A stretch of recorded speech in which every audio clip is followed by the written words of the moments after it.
Okay, it's on. Yay. Sorry about that. Took a minute, you guys. It was like doing that thinking thing forever. We're live. Yay. Hello. Hello, you guys. So good to see you. I was reading in the comments as I was waiting for the camera to turn on, and I see you, Rebecca, that you lost power again today over there in Portugal. Holy cow. So, well, how appropriate, right, to be talking about this topic today. Welcome, you guys. It's so good to be with you. Hello. Good morning, good afternoon. I mean, it's noon here. I know you guys are all over. Hey there, Angie from Texas and Daphne. Hey, hi, you guys. So great to be together, you guys, and for such an important topic. I have a bunch of stuff to share with you guys. I have like all my little goodies around me because we're gonna do show and tell. We're gonna talk about like like practical things. We're gonna talk about emotional preparation, about messages from the angels that we've gotten, about how to cope with this stuff. So all the things, we always share. Yeah, hey Nadia, I am. It's live. We are live together. Yay. So great to see everybody. And hello, hey, Katarina from Sweden. So cool. That's the most amazing thing, how we can literally reach. And you're from Geneva. How cool is that? Kentucky. It's always just blows my mind. What an amazing thing that, I mean, like, whatever you think about technology, this is incredible. So I'm grateful. And I'm grateful for you guys coming and spending this time with me in the middle of the day on a Wednesday. So thank you so much for making the time. And it is an important conversation.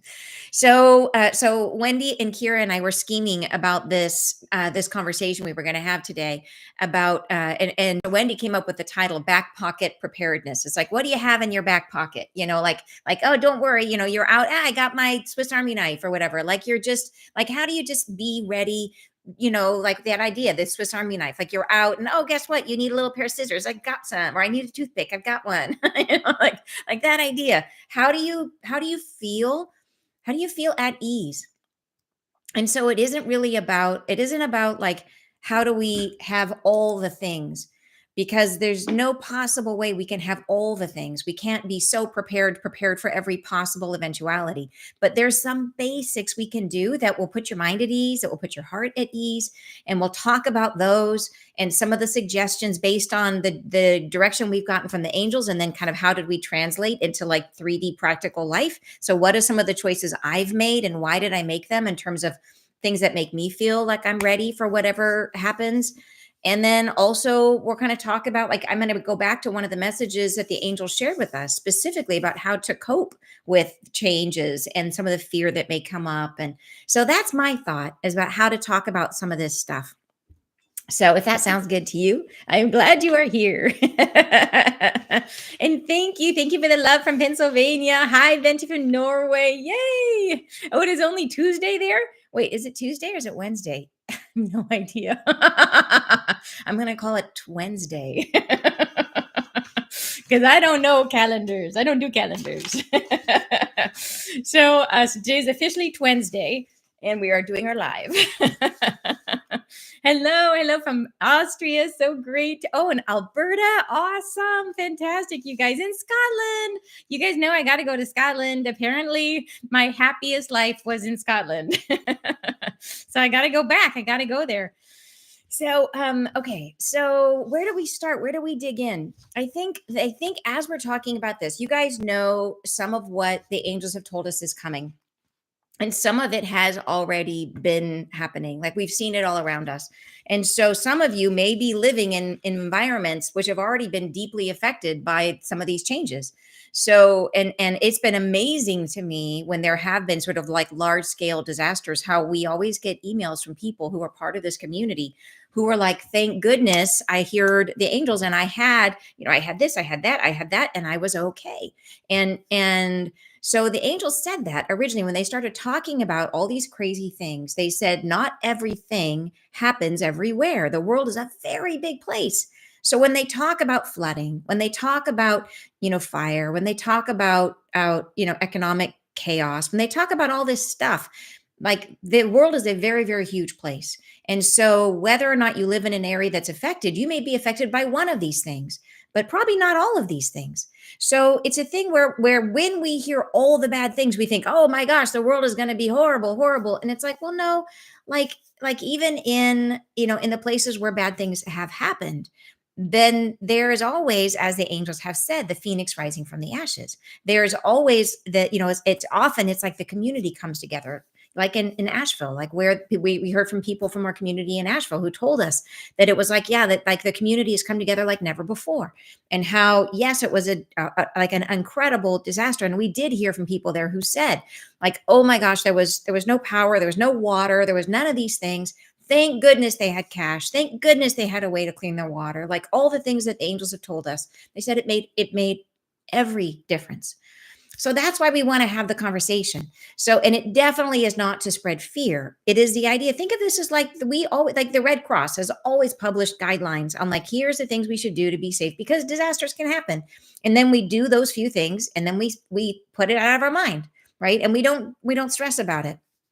So, because the key is that if we get into the state of mind of like, I have to be prepared for everything, then we get into anxiety. And the recipe for anxiety is there's something I have to do, but I don't know what it is, right? It's the feeling of impending disaster and the feeling like I have to do something about it, but I don't really know what that disaster is going to be. So I go into anxiety because I think, oh my gosh, I got to do something to get to feel better, right? It's this feeling of like I got to do something and I don't know what that something is. Huge anxiety. So the key with this is to not get into that state of mind. We cannot be prepared for every possible eventuality. There's just no possible way. And in reality, we don't need to. And that's what the angels tell us is that we are infinite creative beings and that being in the right state of mind and in the right state of heart when we are in a situation allows what we need to come to us, allows us to move through whatever comes to us in a way that will yield us a circumstance for our highest and best. It will create grace and ease for us. So that's the real prep, right? The real prep is in here, right? It is about self. It is about recognizing who we really are and recognizing that we're going to be okay. And I love, love, love. And I'm going to go back to this message they gave us. I think is the one of the most, and I called it. And the message was from January of this year, like January 30th or 31st, I think. And in it, they specifically said, like, you guys are infinite beings. And being scared is actually when they look at us being scared, they're like, you guys are so cute. You're so funny to be scared, you infinite being. And they're like, but just know you're going to be okay. But they also say, hey, we know you're scared. And so we've got your back. Like if you ever need a miracle, they will be there. If they said they will move into presence in a way greater than they ever have, that we can expect miracles. And the craziest thing about this, I would have never been able to embrace that. Like I would have had a hard time being like, "Oh, isn't that a nice thought?" But I wish that could be true. But the day that I channeled this message about them saying like, "Hey, we will be there for you. We will be able to create miracles for you if you need it." Say that you're in the way, like a tsunami's coming, like will they bubble you in a bubble of gold? They just might. That is what the message is saying. They're saying that we can expect miracles in this time coming. And like I said, I had a hard time accepting it because I kind of have a skeptical perspective sometimes. And so that evening, I went out to dinner and they demonstrated a miracle to me, which was incredible. And some of you were along for that ride. Some of you were here for that message. But basically, what happened is I went out to dinner, walked by this really super expensive clothing boutique, which would take a miracle to get me to go into. Just kidding. That was not the miracle. But anyways, I just decided that day to go in because I was like, I'm just going to touch the fabrics. It was like one of those really, really, really, really, really nice ones. And I just walked in, was like, ooh, it's so pretty. And I was getting ready to go out. And the ladies at work there said, no, come in and stay. We have and they were just chatting and they were bored and they were like, you're nice. Let's talk. And they said, we have a secret 40% off rack that we're getting ready to send back to the manufacturer. We'll show you if you want to come back, in the back room. And so I was like, 40% off. So then I went back and I'm looking at stuff and we start talking. They say, what do you do? And I say, I channel angels. And the woman, she gets very still and she says, I don't tell people this story. She says, but I've seen an angel. And she starts telling me and her coworker, who she'd been working with for like 15 years, who had never heard the story, starts telling us an incredible story about when she saw an angel. And the story was that she was flying. She was from France. She was just arriving. She was in her 20s. She had a baby. She arrived late at night and got tied up in customs. Couldn't get through and missed her flight, her connecting flight. She was traveling through and got stuck in the connecting airport. And there was no way to continue on, and the airport was like a small airport and was like shutting down. Like it was like 8:30 at night, and like the restaurants were closing and the gates, all the ticketing agents were closing. She had $10 in her wallet, and she said she couldn't afford to go stay in a hotel. She did not plan on being there that night. She planned on going all the way through. And so she was scared and she was upset and she didn't know what to do. So she sat on the floor with her baby and she nursed her baby. And then she figured she was just going to have to sleep there on the floor. And then, after an hour or so, one of the ticketing agents came by and saw her and said, "Are you okay? What's wrong?" And she explained what was going on. And the ticketing agent said, "You're okay. Come with me. I'll take care of you." And took her over to a ticketing desk. The ticketing agent went behind the door and came back with several papers, and she handed her a free voucher for a free shuttle to a hotel, a voucher for a free stay at the hotel, and a voucher for the shuttle on the way back. And she was so grateful. She's crying. She's so happy. She reaches down to pick up all her stuff. She gets up to say thank you. And the woman has disappeared. She's gone back behind the back. She can't find her anywhere. So she just gathers all her stuff and she goes to the hotel, has a restful evening, comes back the next day. Oh, and she also printed out her connecting flight, gave her the new ticket to get to her connection. The next morning, she shows up at the airport, hands a lady her ticket. And the woman says, "Who printed this for you?" And she says, the ticketing agent that was here last night. And she says, "There was no one here last night. Everybody left at 8:30." And she says, "No, there was a woman here. She had short gray hair. She was wearing the uniform." And she says, "There was no ticketing agent here by that description." And she knows to the depth of her that she saw an angel, and then an angel came and took care of her. Isn't that incredible? And so I was like, just to have her tell me that story, like what of it? She doesn't share that story. And so for me to hear that story on the night right before the next day, I had to go in and tell people that they could expect miracles. Like that is the message I needed, right? I needed to be able to embody the message, to be able to share the message with confidence. I needed that story. And that there it was, right? That was my miracle. She had a miracle. She shared the miracle with me. And then I got to share the miracle with you guys. So how amazing is that? So just keep that in mind. When we talk about this stuff, like there is a lot more going on in the great big world, right? Than just us and just this 3D reality. So don't let this stuff get to us, right? That's the key. Remember, we are infinite beings. And some of the stuff, my favorite things that angels have told us in reassurance is they tell us, whenever you start to get freaked out, whenever you look out into the world, and some of the things they've talked about, like those of you who are newer to the channel, like some of the stuff the angels have said, and they've said it over a lot of the messages came in starting in 2020. I do have a book, that's this book. We're here. This book, which is called What's Coming Next. If you have missed all the messages, this has a recap of basically all of it. It's about this thick, and there's summaries at the beginning of every message, but you can catch up on all the stuff that they basically have told us about. Some of it's amazing, wonderful, inspiring, but it is also there's stuff in there on some of the harder things that they've talked about, some of which have already happened. So that's a really good way. It's on Amazon, really good way to catch up. So, but it includes things like the US falling apart, includes economic crash, it includes and some of this stuff, like I said, like the bank crisis has kind of already begun back with the Silicon Valley Bank, but that may continue. But they talked about that 4 years earlier. So lots of the stuff has been happening, but there's still some of it is still unfinished. There's a big one is the Earth Rift, which is a big, like I think it's like an underwater volcano type thing that's going to be sort of around Indonesia in that zone over there. And that's a big one. That'll be a big event that'll be heard around the world. And that will have repercussions globally. So there's stuff on the horizon that some of it will be very localized. They said that there'll just be a lot of water, a lot of flooding, which we're already seeing.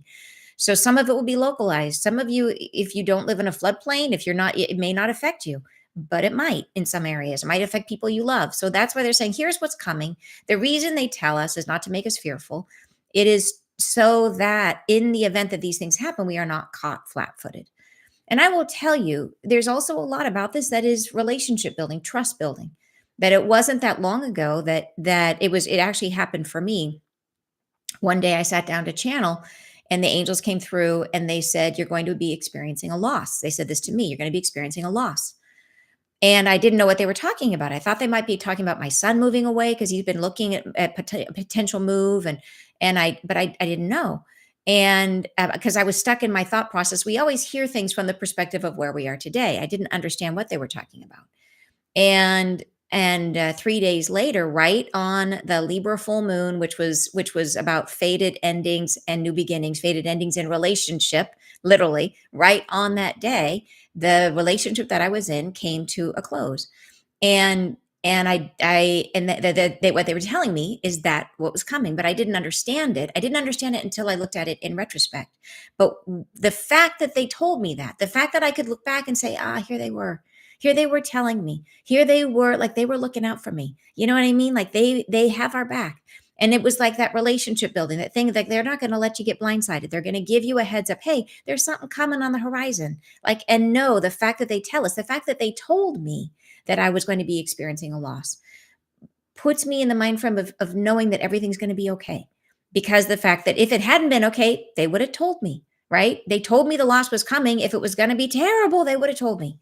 If it was going to be something I couldn't handle, they would have told me. Because here it is, right here, black and white. They told me.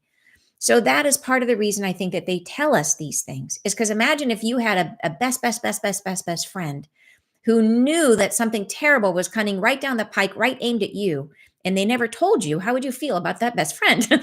So that's why, right? They have to tell us, but they do not do it to create fear. They do it in order to, yeah, so that we won't be caught flat-footed, so that we can see it, that we can understand how to navigate it, and that we can see it as a sign that better things are this close, right? Out of the ashes rises the phoenix. So if the 3D reality starts to become too crazy, if you start to get sucked in, number one, like turn off the news. If you start to get sucked in, the first thing to do, the angels say, is shut out the outside, close the blinds, turn off the news, draw your attention back to your four walls, to your six walls, or whatever you have around you, and recognize, look at where you are right now. Like, look where you are at this moment, other than Rebecca, who happens to be in a power outage or just coming out of a power outage. But look around yourself right now and notice that where you are is absolutely fine. Otherwise, you wouldn't be here online watching this, being part of this. That if we draw our attention back, there could be chaos going on out there. Roll your attention back. How are you right now in the space that you are in? It's a very, very big world. And just because there's chaos out there, that chaos most likely is not in resonance with you. And you are creating your reality. And look at what your reality, right now, your reality is safe, right? So, yes. So anyway, so that is one of the key things that they say. And you guys are asking, talking about the volcano off of the West Coast. Yeah, I've been watching that too, because so I will tell you guys, I have been feeling, and that's part of the reason I suggested doing a meditation for the earth, because I felt that the earth, when I feel into the earth, and even now as I feel into the earth, it feels very, very crunchy down there. It feels like it's pressurized, it's crunchy, and there's a lot of motion inside the earth at the moment. And so I do feel, and we've been seeing that. We've been seeing some eruptions, and we've been seeing a lot of movement. So I do feel like the earth is on the move. And so, like, when, I don't know, because like that, what the angels have said about the earth rift, they said it's the earth's healing journey. It will happen when she needs it to happen. Like, that piece of it is about her. It's just like us. She has to release. She's got emotions that need to come to the surface, and it's going to come up in her perfect timing. So, but I have been watching that too, and that's part of what we'll go over today. Like, what if the earth rift is coming? What if it is in the near future, which it might be, or it could be a piece of it is in the near future. If it is, what do we do? And so we'll talk about that. Yeah. So, and you're talking about Stefan Burns. Yeah, he covers a lot of this stuff, which is great. So some people love information about this stuff, and some people, it makes you more stressed. So it is a good thing to notice yourself. Do you feel better having information, or does it make you go down the stress wheel? So just notice, like, if you start consuming a lot of it and it starts making you feel more scared, then take a break. And just what you want to do is you want to be in a position where you feel like everything is working out beautifully for you. And that's what we want. So what I'd like to do is to kind of begin with the happy thoughts, and then go into some of the preparations we could make, and then end with happy thoughts.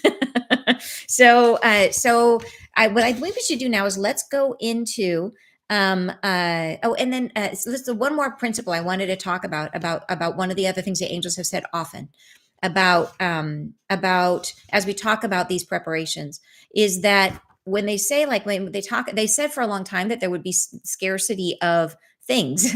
And so we have seen that, and that there has been layers of that between, like, what happened in COVID, because they started talking about this before COVID. There was big time in COVID, and then even with the tariff situation, and with what's on the horizon, there could be scarcity of things. But they've said it's not that there won't be anything, it's just there won't be everything. So when we talk about how do we be ready, it doesn't mean that we need to go out and shop till you drop. And the other big thing is there's every budget level, right? Like, I know some of you are on a very, very, very tight budget. So I'm going to be very sensitive to that and make some suggestions of what you can do if you really don't have a lot to spend. And then there's things I'll suggest as well, that if you have a little more to spend, some options you could consider. So we'll kind of try to address the range. So going into it, okay. And just going down here, and you're saying you have more concerns about the economy than the earth. I trust Gaia to do what she needs to do to heal. Anything angels are saying about upcoming economic changes and how to prepare. Yes, they have said. And Josh, I'm glad you're here. Yeah, they're saying that uh, the one of the biggest things they've said is in terms of the U.S. economy, I think goes first. And I think that will have a larger impact because the US economy affects the globe. So the rest of you who are outside of the US, you have a great big canary in the coal mine, which is the US. When you see the US go into the digger, then know that the world is sort of that it's going to affect everyone. So what does that mean? It's going to be, it's not that there will be no economy. And I know that because they've also told me that I meant to be traveling, I meant to be doing events, I meant to be, and how would that happen if there was no economy? Here, whenever I worry about the economy, I go back to this fact, that think about the Great Depression, and everybody looks at the images from the Great Depression and how there's like these incredibly, like, haggard, exhausted, starving people in the Dust Bowl, and how horrible, right? How horrible it looks. During the Great Depression, unemployment reached like somewhere between 20 and 30%, which is huge. It was like, I've heard 20%, I've heard 28%. I don't actually know the specific, but it was somewhere in the 20s, 20%. What that means is somewhere between 70 and 80% of people were still working. Like, we never think about that. 70 to 80% of people still had jobs and still had a life. Right. So when you think about that, like, okay, yes, economy, like, absolutely. And a lot of people are wondering, like, oh my gosh, what do I invest in? And it's very scary, because I know some of you are like, this is my pile that I've saved my whole life, and what's going to happen? And it's not an easy thought. And so what I would say is, like, the one thing the angel said is that we can't there isn't a place that we can hide under a rock. It, like, whatever happens is going to happen, roll with it. If we lose something, trust that it was something that we didn't need. But we want to take some of these steps in advance to make sure that our basic needs are met. And it's about getting through this period, and then things will smooth out and we will be all right. In terms of the bank crisis, the way they described the bank crisis, it sounded a lot like what happened when Silicon Valley Bank happened, because they said it would be like the biggest depositors. They said they would get their money back, but they've also talked about, like, I believe there's an event on the horizon with the economy where it's almost like the people who are kind of running the economy, the people who really know what's up. It's almost like they have a insight about what's coming, and they assume, that's almost like they assume, okay, well, there's going to be a certain amount of pullback, as they would call it, where the economy pulls back, but they don't think that they will be affected. Like, they think it'll affect the little people. They think it'll affect the average person, the people that are, the regular people who are not in their echelon. And so they're like, okay, well, this is a tolerable level of pullback.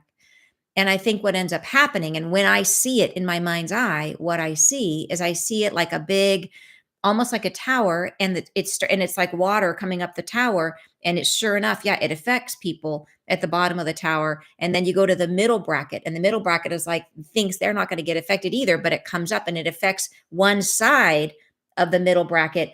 And what that does is undermines the foundation of the whole thing, and then the whole thing collapses. And I think this is like a metaphor. This is I think this is like a metaphor for Wall Street. So this is something, this is not going to happen. This could happen. This may happen, right? Understand that we are powerful beings. We make choices every day. We can always change things, but this is how I have seen it. And so, but like I said, things change. So yeah, it might be a little dicey, and that's why we can talk about that in more depth about like, what do you do? How do you get your basic needs met? Understanding that all money is energy. Money is stored energy. And all money does for you when it sits in a bank account, it's just a series of what numbers. It doesn't actually do anything for you. It helps you pay your rent, but I will tell you, it helps you pay your mortgage, whatever you've got. But I will tell you that if the economy shuts down, you won't be paying rent or mortgage. Like if the banks shut, then you won't be expected to be paying those things. You'll just be literally worrying about your basic needs. It'll be like, okay, do I have food? Do I have gas? Do I have what I need? So that's what we're talking about here. We're talking about the basics. How do we handle the basics? And trusting that if there is a situation like that, where there's a sea change, where things crumble down, the net result of it will actually be a unwinding of the structures that have kept us in separation, right? That have kept us in fear, that have kept us in many forms of slavery, where it's like, where are you truly living your life in accordance with your heart? Are you doing, is your work something that you love? Is you, not that every day it has to be like roses and fairy tales, but in general, do you feel like your time is well spent? Or do you feel like you're just running a treadmill to keep up? And that's what we need. We need that to stop. Yeah. So, um, uh, and then I love this. You're saying, I have been unemployed for the last 2 years, and I have been provided for with exactly what I need at the right time. It hasn't been easy or necessarily fun, but I have learned so much of divine grace. That is beautiful. I love it, love it, love it. So, okay, so let's get into some of the details about and you say, well, would there be a run on the bank's time frame? So the angels don't really do time frames. They live outside of time, and they don't really do time frames. They have said that like there's been times when it looked like there was things that would be happening kind of in a similar period. Like I think Earth Rift and economy happened close together. So that I think is kind of, because they said in the middle of the ruckus, then this happened. So I think those things happen together. And I think the flash of light, which is something we're really looking forward to, which is this amazing infusion of divine energy that's coming to the planet, that they said will be the moment we look back on and say everything changed. And it is solar energy coming to the planet that will help to raise our frequencies very dramatically. And so my fingers, I hope the angels have never given me a time frame. My fingers are crossed. Because of the astrology, I think it could be like second half of 2026, which would be incredible if that was the case. But other like astrologers that I know and respect, like Pam Gregory, has thought it could be a little sooner. So we just don't know. So we're just one of those things where that we just, we try. The goal is to really try to stay present in our life, and we do these simple things they're suggesting, so that we win. And if it does happen, we are comfortable. But we don't want to do anything when I'm making my choices about what to do, like if I'm going to buy something or prepare something or save something, set it aside. It because of what I think is coming. The qualifier I use in my mind is would I regret buying this if nothing bad ever happened? Like, does this have other utility for me other than disaster? And so if I can say yes, then I'm okay with it. If it's something that I'm like, oh, well, maybe that's a little, that's a little extra, that's a little too much, then I don't do it. So that way I feel that's how I use my internal, sort of like a sale. If you go to a sale and you're like, do you buy something because it's on sale, or do you like only buy something on sale if you would have bought it at full price? Like that's the measure I use. You know what I mean? Like if I'm going to buy it on sale, it has to be something I would have paid full price for. And now I'm just thrilled it's on sale. But I wouldn't buy it just because it was on sale, because then I don't like it as much as I need to. So So, and you're suggesting Molly McCord is another astrologer. Fantastic. We're always looking for those beautiful voices, right? That are sharing information with us. So let's talk through the primary areas of life that the angels talk about as we're talking about how to prepare for what's coming. Are it's like, what about your water, food? So you got water, your lights, your money, your food, your heating, medications, your comfort, your community, your communication, and then other documents that you might need. And then also a big one I want to share is earthquake prevention. And I feel like that is with the tension that I feel in the earth. I think earth, especially in the US, but in other parts of the world too, earthquake prevention or earthquake preparation, I think is a very wise thing. Even if you feel like I don't live near a fault. So like there's a giant fault going right through the center of the US and I'm on the West Coast and I mean, it's like there's craziness going on in the world.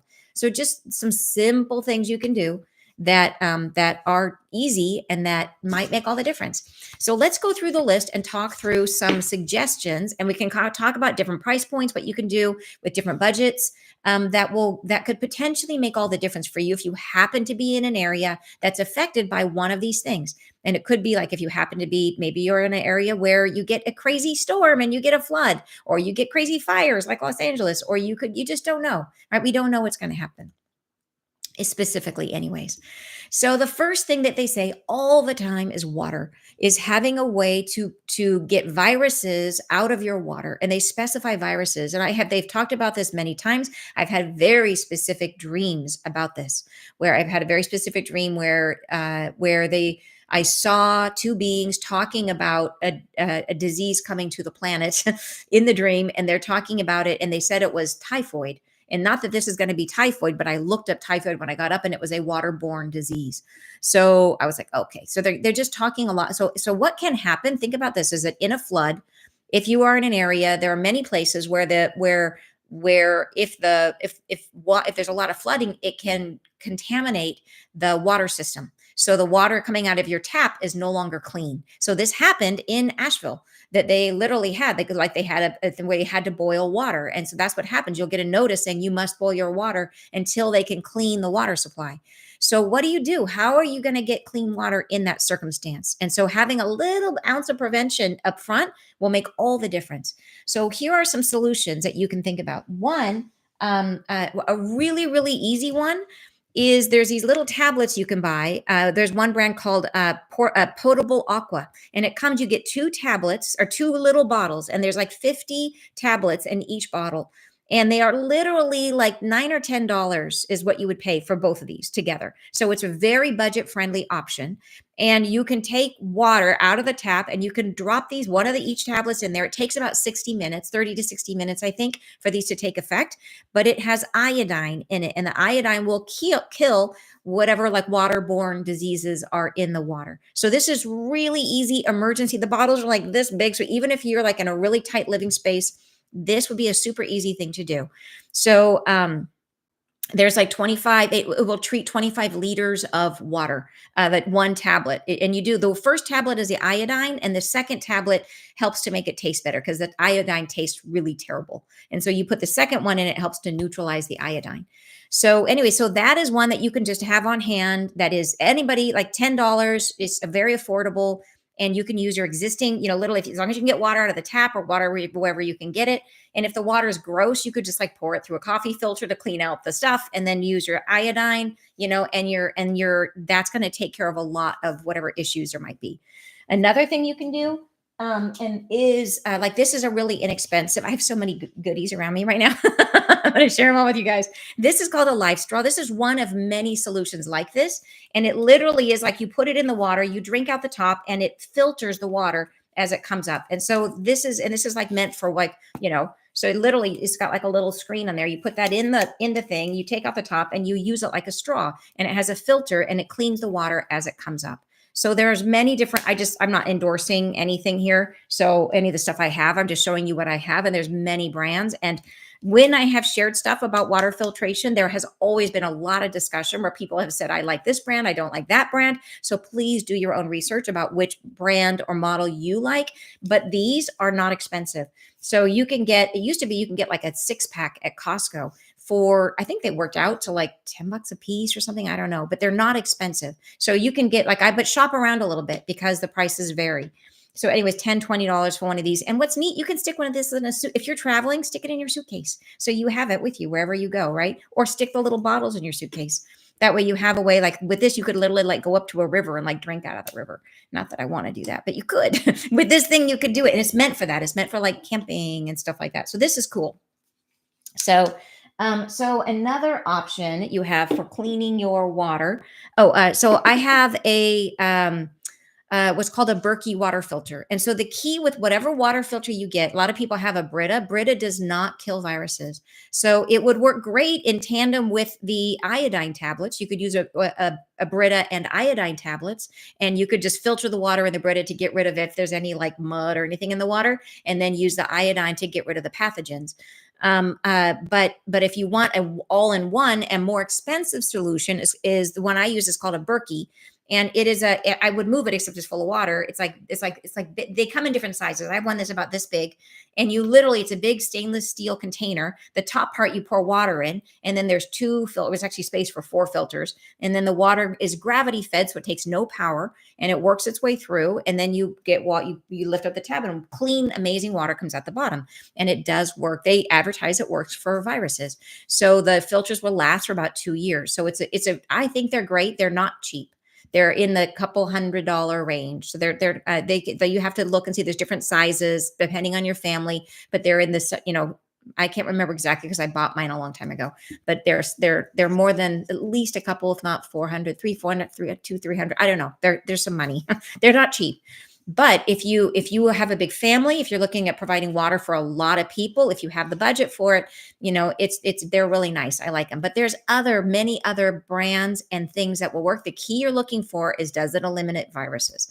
Because that has been the message, is that water contamination, right, has been the issue. So it's not just like mud or dirt in the water. It is viruses.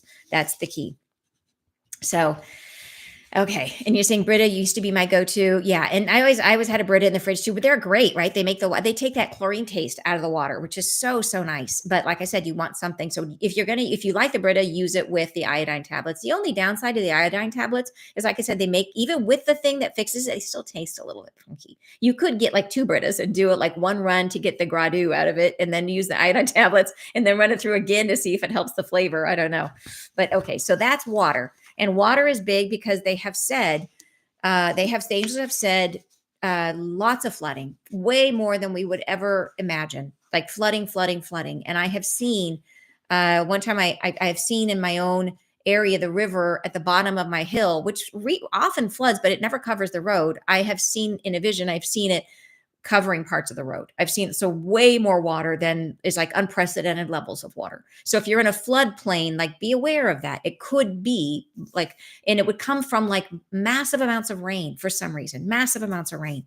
So which could come as a result of if this could be related to the earth rift. If the earth rift happens, then an underwater volcano could theoretically create like a lot of evaporation, right, of seawater, ocean water, which where that goes would go up into the atmosphere, which would then have to come down as rain, right? That is one possible scenario. That's not that they didn't specify that, but that is one thing that could happen. They did specify lots of rain and lots of light. And since they said this, it's been now like 5 years, we have seen incredible amounts of ridiculous amounts of flooding, and always in pockets though. It'd be this area, that area, that area. So it could be a thing where it stays like that, where it's just flooding in isolated areas, but like devastating flooding in isolated areas, or it could be more general.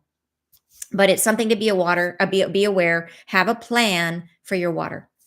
All right. So the next thing is, if you think about it, like part of the reason this is such a good list to go over is, so I had all these messages from the angels, and I had gone out and I had done this list, and I had gotten all my things, and I felt like, oh, I'm really set. I'm all ready, right? I'm ready for whatever comes. I'll be fine.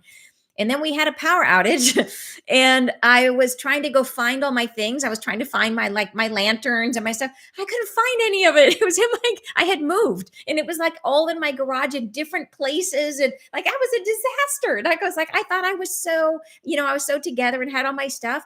I was not. And so that was an amazing wake up call and a dry run for me that it isn't just about having the stuff. It is about knowing where it is and having a plan, like almost like doing a dry run. What do you do when the power goes out all of a sudden? And especially because most of the stuff in my house is electric, like nothing works. Nothing works. So what do you do?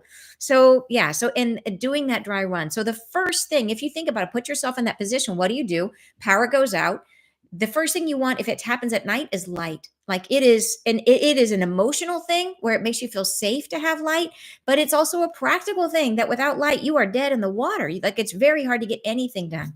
And I'm in the Northwest. In the wintertime here, it's like sometimes dark at 4 o'clock in the afternoon. And those of you, I know some of you are here from like Sweden and other places, so you guys know what I'm talking about. That it can get dark really early. And so what do you do? So having a plan and then knowing where and put all your stuff in one place. Like find a spot in your garage or whatever and put all your like this is what I do in the event of some kind of an emergency. This is where my stuff is. So I had to do that because I learned my lesson. So I got I love these rechargeable lanterns. And I like I said, I don't recommend any brand.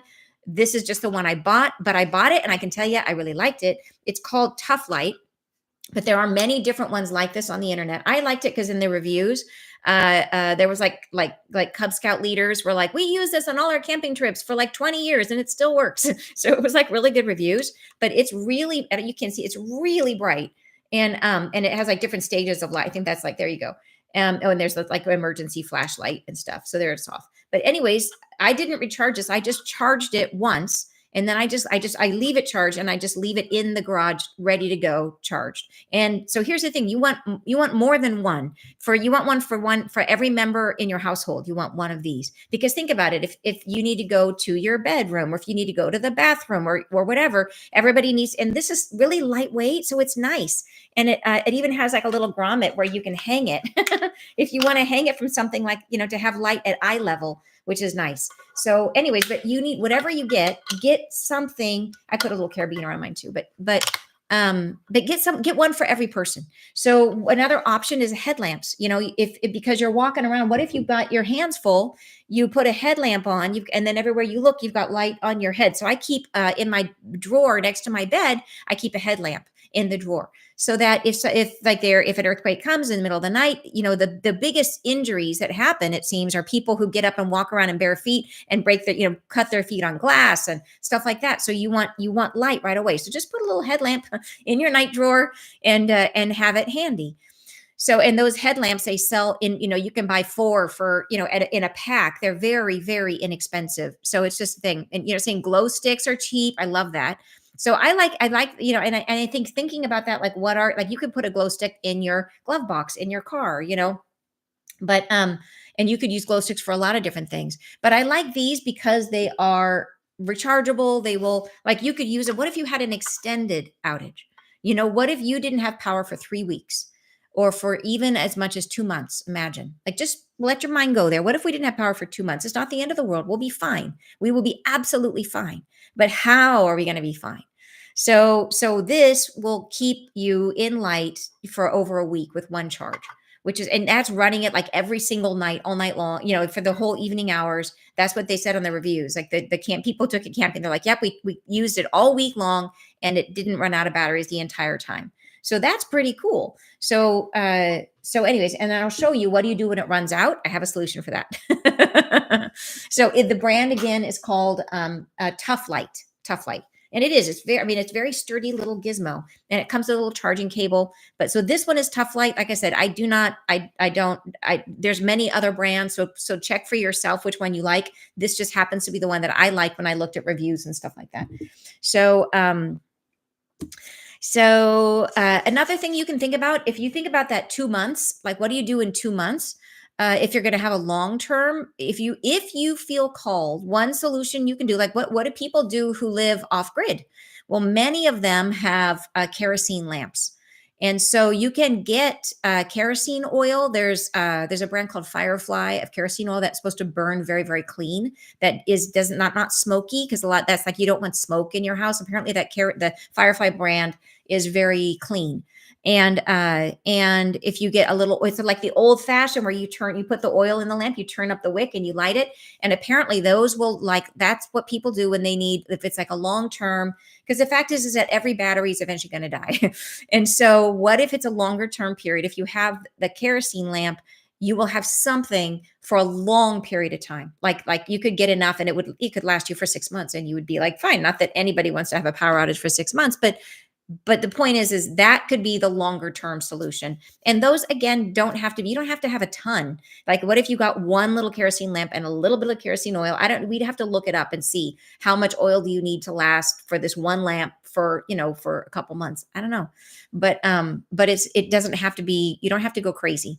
And that is one of those things where as you're looking at all these suggestions and evaluating your budget, what I would say is you don't have to do the expensive thing. If all you can do is the iodine tablets, you are gold. Like, do that. Like, that is the number one thing, is do the iodine tablets. Number two is get a source of light, right? Those two things. And those can be both, you can spend, there you go. You go off and spend $20. You get a great lamp, some kind of light source, a flashlight or a headlamp or something.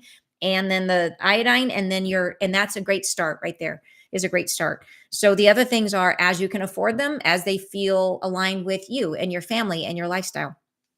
So, okay. So the next thing is, so when we heard from, and one of the things the angels have told us is to please have cash on hand. And this is part of the possible bank closing economic craziness that could be happening.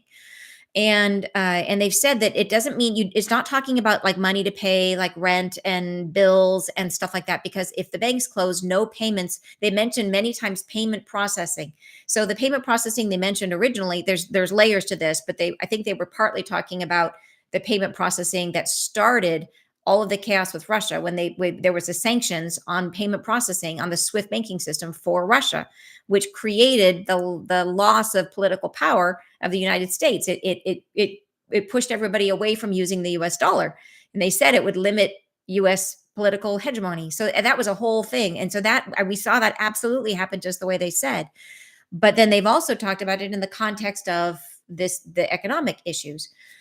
So it's like that. Like you get a theme, and sometimes that theme pops up here and it pops up here. So what do you do? So in other words, don't worry about like having tons and tons of money, but what you need are like $5 bills, $1 bills, $10 bills. What you need is money to buy gas, money to buy a loaf of bread. Like, you need cash. So this happened just the other day to poor Kira. When Wendy, Kira, and I were in New York for our most recent live event, when we left, Wendy and Kira were heading back to where they live. As they were landing, there was a massive, massive storm. They landed, and thank goodness they landed, and right after the storm finished, but they came into the aftermath, and there was trees down, craziness. He said it was like a storm like they hadn't seen in forever. Like there was no history of a storm like this. And they said power was forecasted to be out for 5 to 7 days. Well, Kira went out to try to buy ice and she gets to the store, and of course power is down, and they would only accept cash. And she had left her cash at home. So she had to go back. And I think she drove on to try to find someplace that had power. But the point is that and this happened for lots of people that we heard from, that we'd said like have cash. Several people who emailed us who were in Asheville, and they said, yeah, that happened there, that there was they couldn't pay for anything. So literally, if you are used to making all your transactions on your phone or with a credit card, it will not work if there's no power, and you will not be able to buy even the smallest thing. Or imagine if all you have is a $50 bill and you're trying to buy a loaf of bread. And what are they going to do? Like, if they can't give you change, are you just going to have to pay $50 for the loaf of bread? So you want small bills. And so it doesn't have to be a ton, right? Think about what your basic needs might be. You might need to buy a little gas. You might need to buy some groceries. What might you need? Oh, we're right at 1111 people with us right now. How fun is that? Do you guys notice that? We're literally at 1111. That is so cool. I just noticed that. So anyways, so that is a thing. So have small bills. And like I said, be like as if you're going to be able to make change. You know what I mean? You need to make your own change and buy things for exact change. So that is something to have, and you just buy it. And the temptation, I got to tell you, because it always happens to me, that I like somebody's there, like, hey, can you pay me back? I bought the groceries, or can you do this or that? And I'm always like, oh, I could go get it out of my stash of like tens and ones. Don't do it, because then you won't replace it. And this has happened to me like a bunch of times. I'm like, this is like the sacred pile of like little bills, and nobody touches it. Because otherwise you dig into it whenever you need a little cash. Like, my wallet's empty, I'm going on a trip, I better grab some money out of the, don't do it. Like, make it the sacred cash spot, and like nobody gets to take money from it, because then otherwise you'll use it, and it's a pain because you can't get those little bills out of the cash machine. Like, you can only get 20s and 50s out of the cash machine. So to get those little bills, you have to go into the bank. So it's a pain. So don't just get it and then don't touch it. That's my message. Don't put it in a special box that nobody can go into. And that is your emergency money, right? So that's because it's, like I said, I do it because I have done it. I said I've had to replenish mine and it's a pain to go back to the bank each time. So, okay. Yeah, it's so true. So hard not to touch the sacred cash, right? I know. So anyways, wrap it up in cellophane or something to make it like really hard to get into it. So, all right. So, okay. So then next thing on the list is, okay, talking about food. So the things you want to think about is like short term, long term, like with food in terms of what you have on hand. And the key is like a lot of families have a very small amount of food on hand, like 2, 3 days, maybe a week, in terms of actual edible, like stuff other than mustard. You know what I mean? Like actual, like food. They don't have that much. Right. And so we want to look at what we have and say, what would you eat tonight if the power went out? If you were to go look in your pantry right now, what would you eat if the power went out? And so for a lot of us, it's going to be, some kind of a can of soup. Like, I have a couple ready-made things that are my go-tos. Like if you have a Trader Joe's near you, and I'm vegetarian, so this is like a thing. Like, being vegetarian, what do you get if you're vegetarian? Those of you who are meat eaters, you have a little more choice. But those of you who are not, like me, like Trader Joe's has great choices. These, I am like so addicted to these, and I'm going to tell you now, they're all going to be gone. but I am happy to share the information. So giant baked beans. These, I know it sounds weird. Yeah, these are the right ones. Giant baked beans. They're giant beans in tomato sauce. And you could put these on a piece of toast, and they are like magic. You could put them on anything. I love them. They're so good. They're like, it's like a kind of a basil-y tomato sauce. They're so yummy. And they're the really big beans, like the mega beans. They're so good, you guys. And then these are like dolmas, like little grape leaves that are wrapped up, vegetarian again, and you just eat them right out of the can. You don't even have to heat them up. You can eat them like better at room temperature, like like if you can just heat them up a little bit. Honestly, like if you eat them cold, they're a little they're much better a little bit warmed up. So, and we can talk about some sources of heat in a moment. I like these better warmed up, but that's just me. So we also have, like, you can go, if you're a Costco person, Costco sells these kits like this, which has each inside, these are these pouches. So this one has 6 pouches of this Thai curry.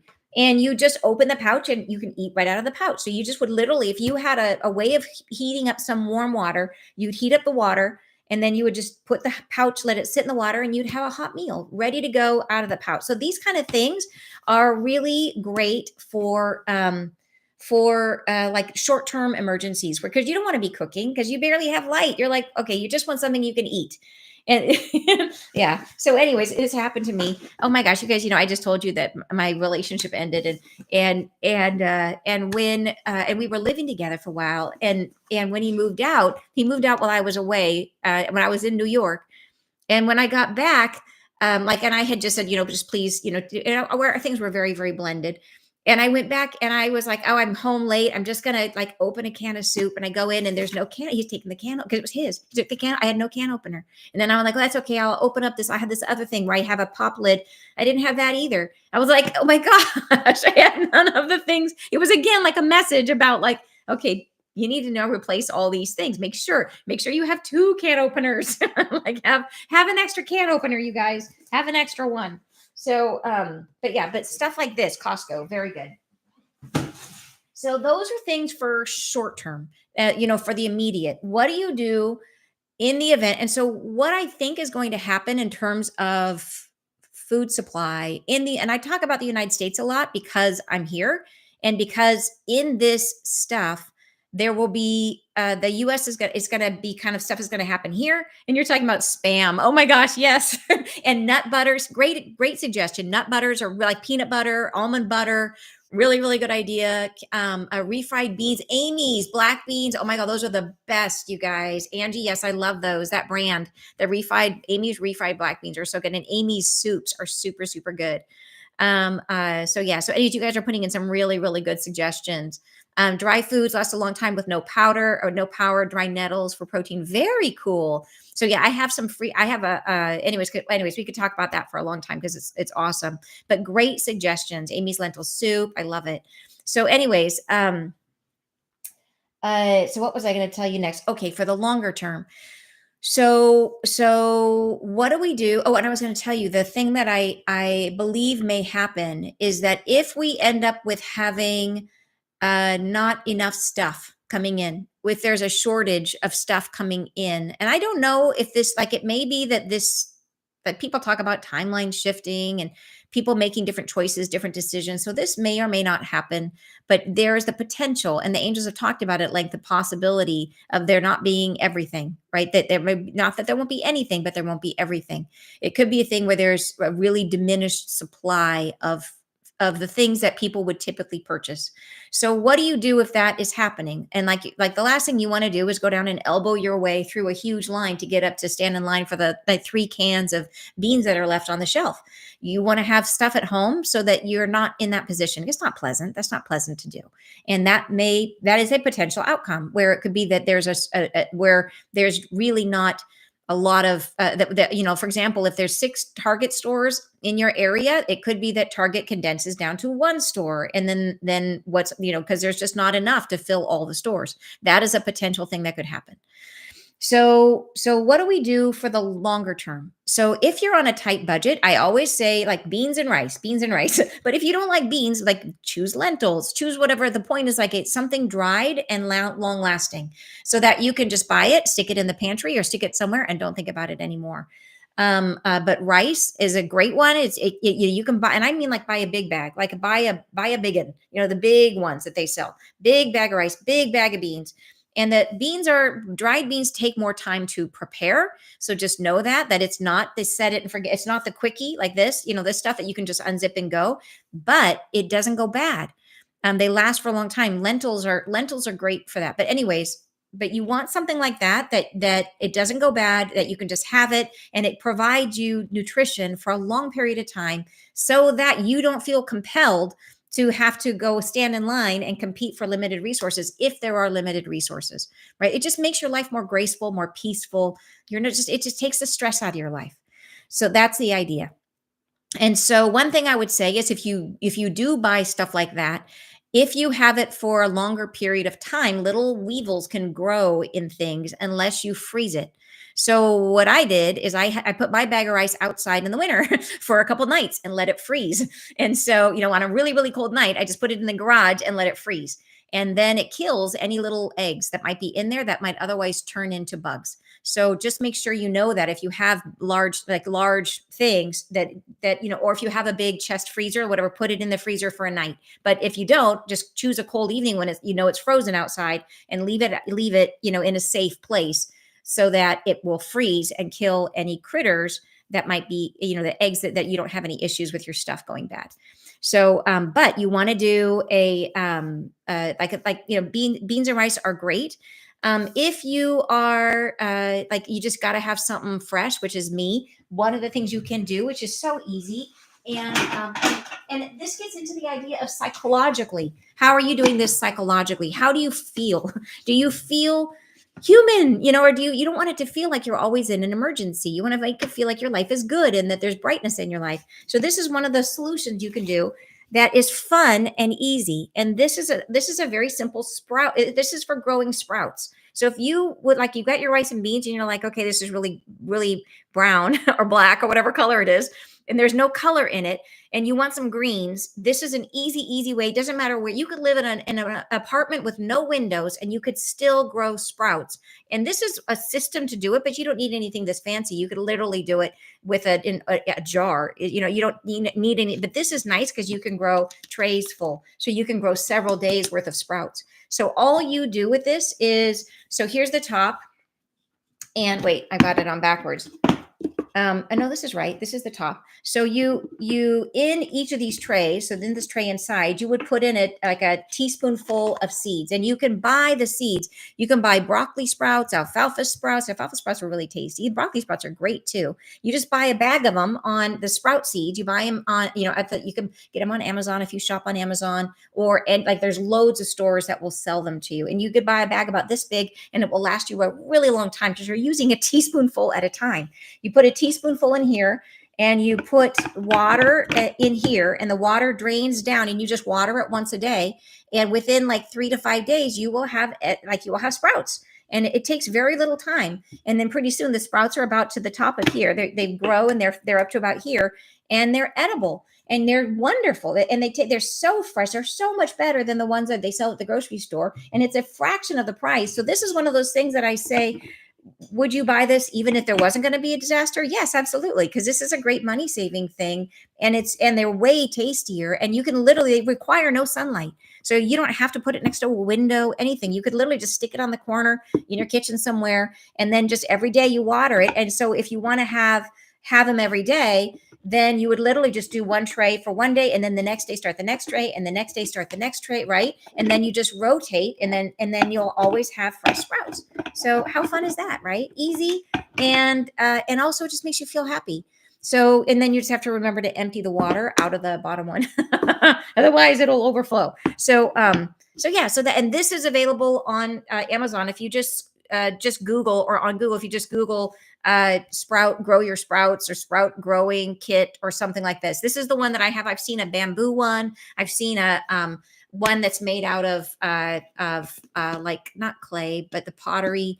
You know, guys know what I'm talking about? It's like a pottery one. But anyways, those look really beautiful. Those are much prettier. This is not very pretty. The pottery ones are beautiful, but this is really cheap. Like this one, I think this may be $20 is how much this may be, less, $10 to $20. So it's very reasonable. $19.99. Thank you. Oh, $19.99 onto Amazon for the sprout seeds. Yes, exactly. And you say, I grew my wheatgrass in my garage. Says, yeah, exactly. Right. So highly nutritious. And you can also, if you have lentils, you can sprout your lentils in this too. And the sprouted lentils are super nutritious. So anyway, so the terracotta, that's it. Thank you for reminding me. The ones that are made out of terracotta. Yeah, those are gorgeous. So if you want to if you want to get the beautiful one, then we will all admire it for you. And I will just have my plastic ugly one, but it makes great sprouts. So it's happy.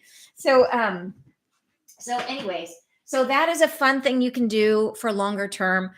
You may want to think about, like, really consider that. What if we are in a period of where there just isn't much available? And I have bought like a bunch of extra soup, like canned soup and canned beans, because I do. And I also have dried beans. I have dried beans for like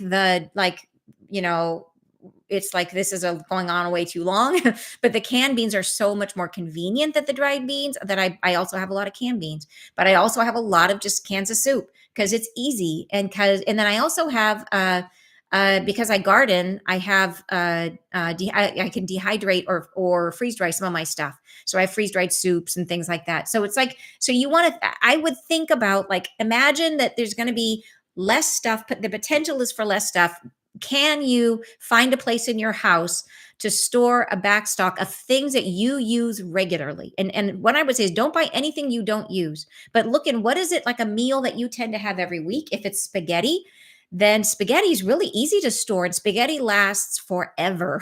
It lasts forever. Like, it'll never go bad. So why not buy a 20 pack of spaghetti boxes, and matching jars of sauce, and just have it there ready to go, because it's so easy to make, and it won't go bad, and you'll use it eventually, and then just use it, but always replace it. Just have it, use the front and replace the back, right? And then just kind of work through it, and do that with maybe a couple of your things that you eat readily. You're saying stored nuts. Yes, stored nuts are great. And stored nuts, if you keep them in the freezer, they'll last longer. So, because they can go rancid if you buy a lot and you keep them. So I keep mine in the freezer. But I would say look at don't buy stuff you don't if you're going to do stuff for storage, don't buy stuff you don't normally eat. Look at your weekly, like, what do I eat on a Tuesday night? And then is there anything in your regular list of things that you eat? Is there anything that is easy to store? Any that could be made mostly from pantry staples? And then stock up on those pantry staples. That's what I would suggest, because otherwise you will end up with a bunch of weird things that you don't use and they will go bad and you will feel bad. So don't do that. Tuna in a can, yes. If you're a meat eater, tuna in the can is like a great solution, right? And you can get and think about all the things you would need to do that. So you could have, if you needed the mayo, if you need mustard, like pickles, you can do pickles. Like, what do you so yeah, think about, like, what is the meal? Oatmeal is great to store. Darren is suggesting oatmeal. I actually have a recipe for a savory oatmeal, which I know sounds really weird, but it's all from pantry staples and it makes a really great dinner. I know it sounds really strange, and I got it from a recipe book and I tried it. I'm like, oh, it's actually really amazing. I did it during COVID and it was really, really good. So yeah, but also for breakfast. So, but I would suggest that this is going to be different for each of us. But what do you eat? Maybe it's ramen, you know what I mean? But what do you eat regularly that can be made from? Yeah, I'll see if I did share the recipe before. I'll see if I can find it again for you and share it. But that you can make, and then of course, yeah, PB&J, right? Exactly. But what can you store that you will continually work through, that you will use regularly, that isn't like a random thing, so that we're not wasteful, right? So that but it needs to be something that, yeah, that you will use up and then just replenish as you go. So that is an easy thing to do. And you can just do it slowly. Like, if you're on a budget, just buy a little bit next time you go, or when I tend to do it, the way I do it is when things are on sale, is that okay, now it's on sale, I'll buy 5 instead of 1, and then I just stick them in my pantry.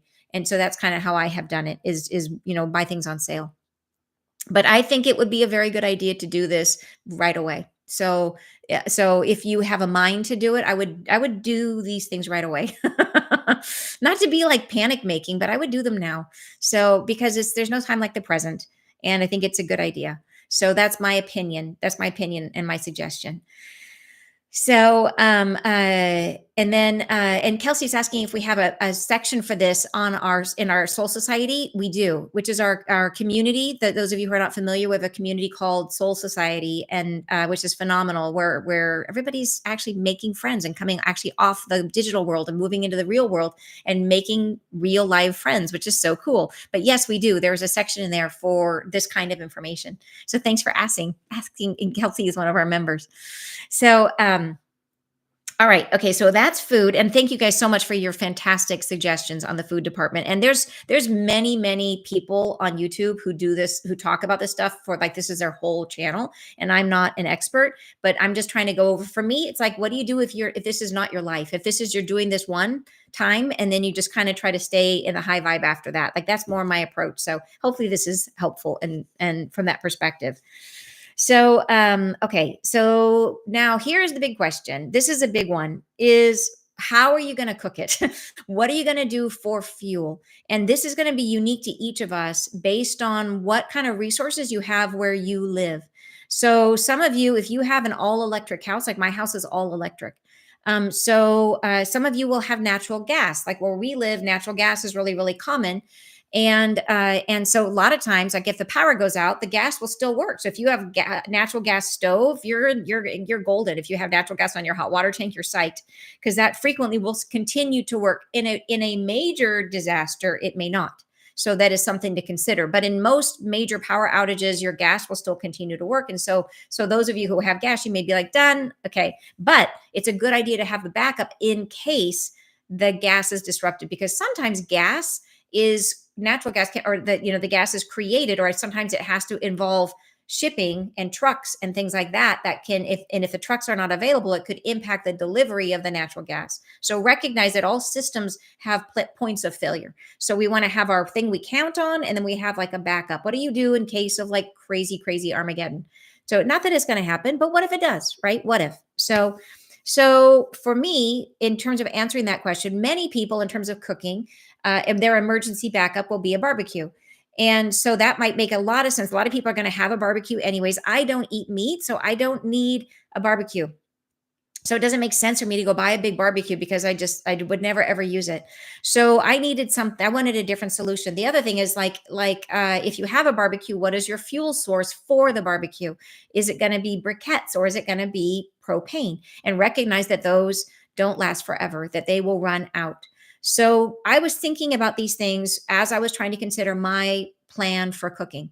And so what I chose, I happen to live in an area. I live in the Northwest. I live in Seattle, and I have I'm on a fairly good sized piece of property here, and I have a lot of trees around me, trees make a lot of debris. So I chose wood burning as my cooking material. And I found a couple of solutions I'll share with you that I think are super, super cool. So, and these would be applicable for you.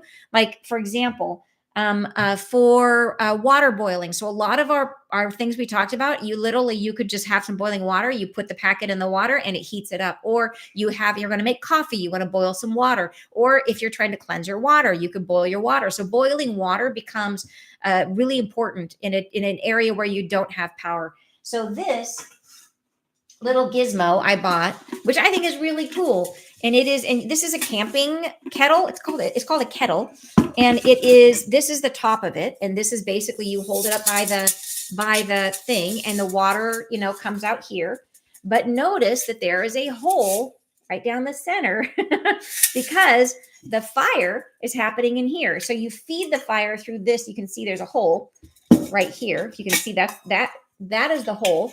So you stick inside here, you literally put like leaves and twigs and debris. So it's not like you're talking about logs here. You're talking about scraps that have fallen from the tree, and you fill them up inside here. So you could do this even if you just had a tree in your yard that was a littery tree. You just collect all the little debris, you stuff it in here, and then you put the kettle on top like that.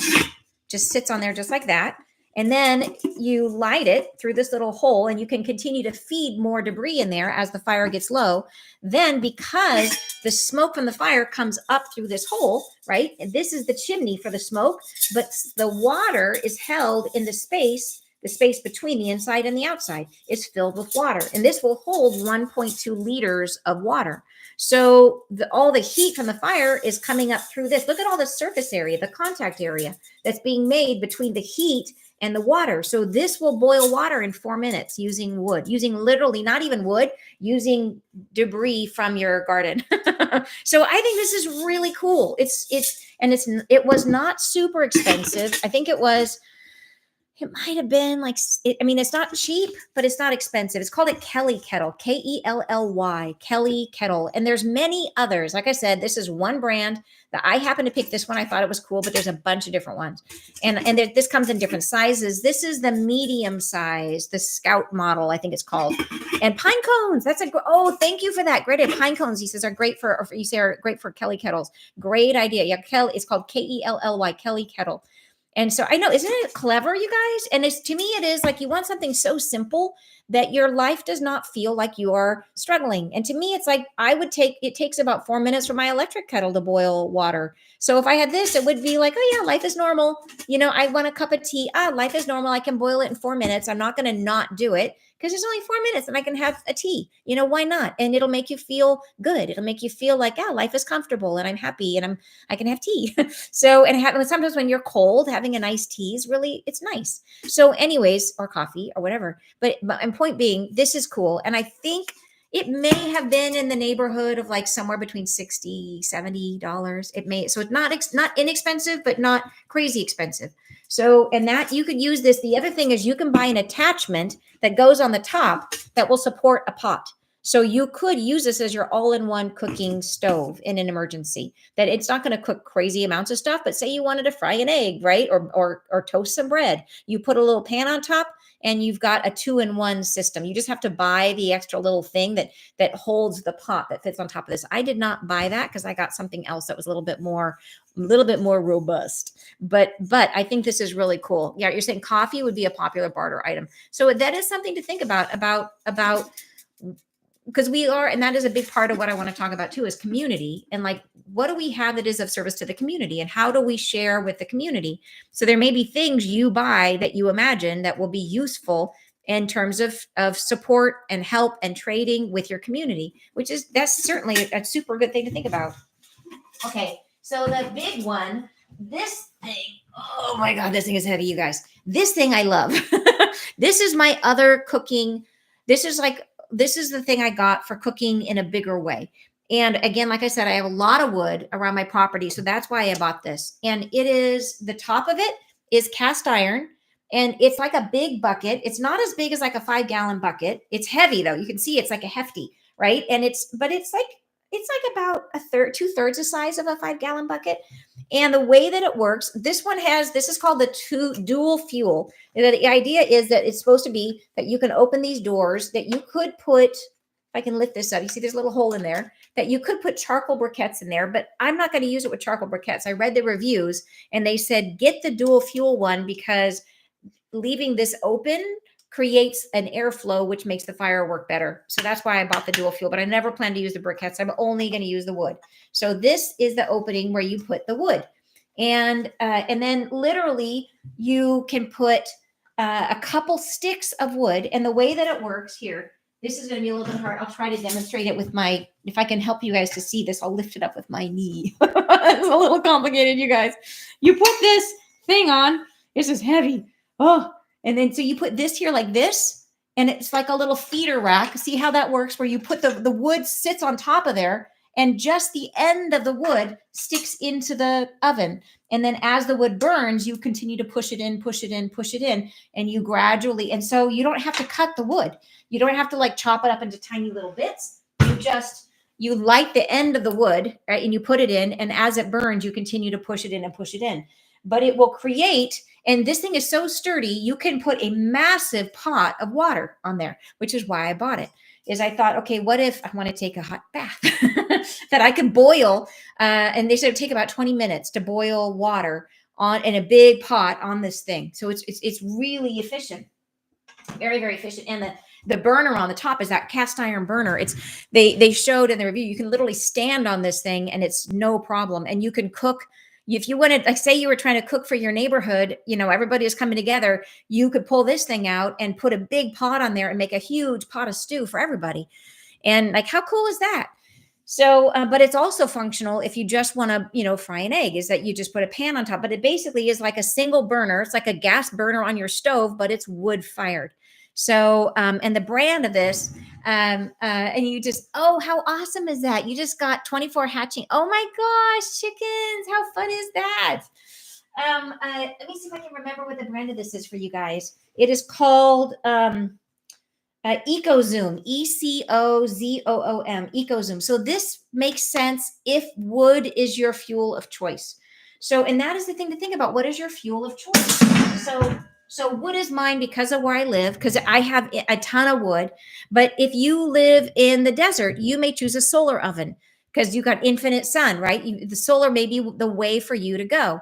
So it's really think about where you are. What is easily available to you, knowing that propane will run out, right? That do you have a resource around you that is, is it going to be sun? Is it going to be wood? So think about that. What makes the most sense for you?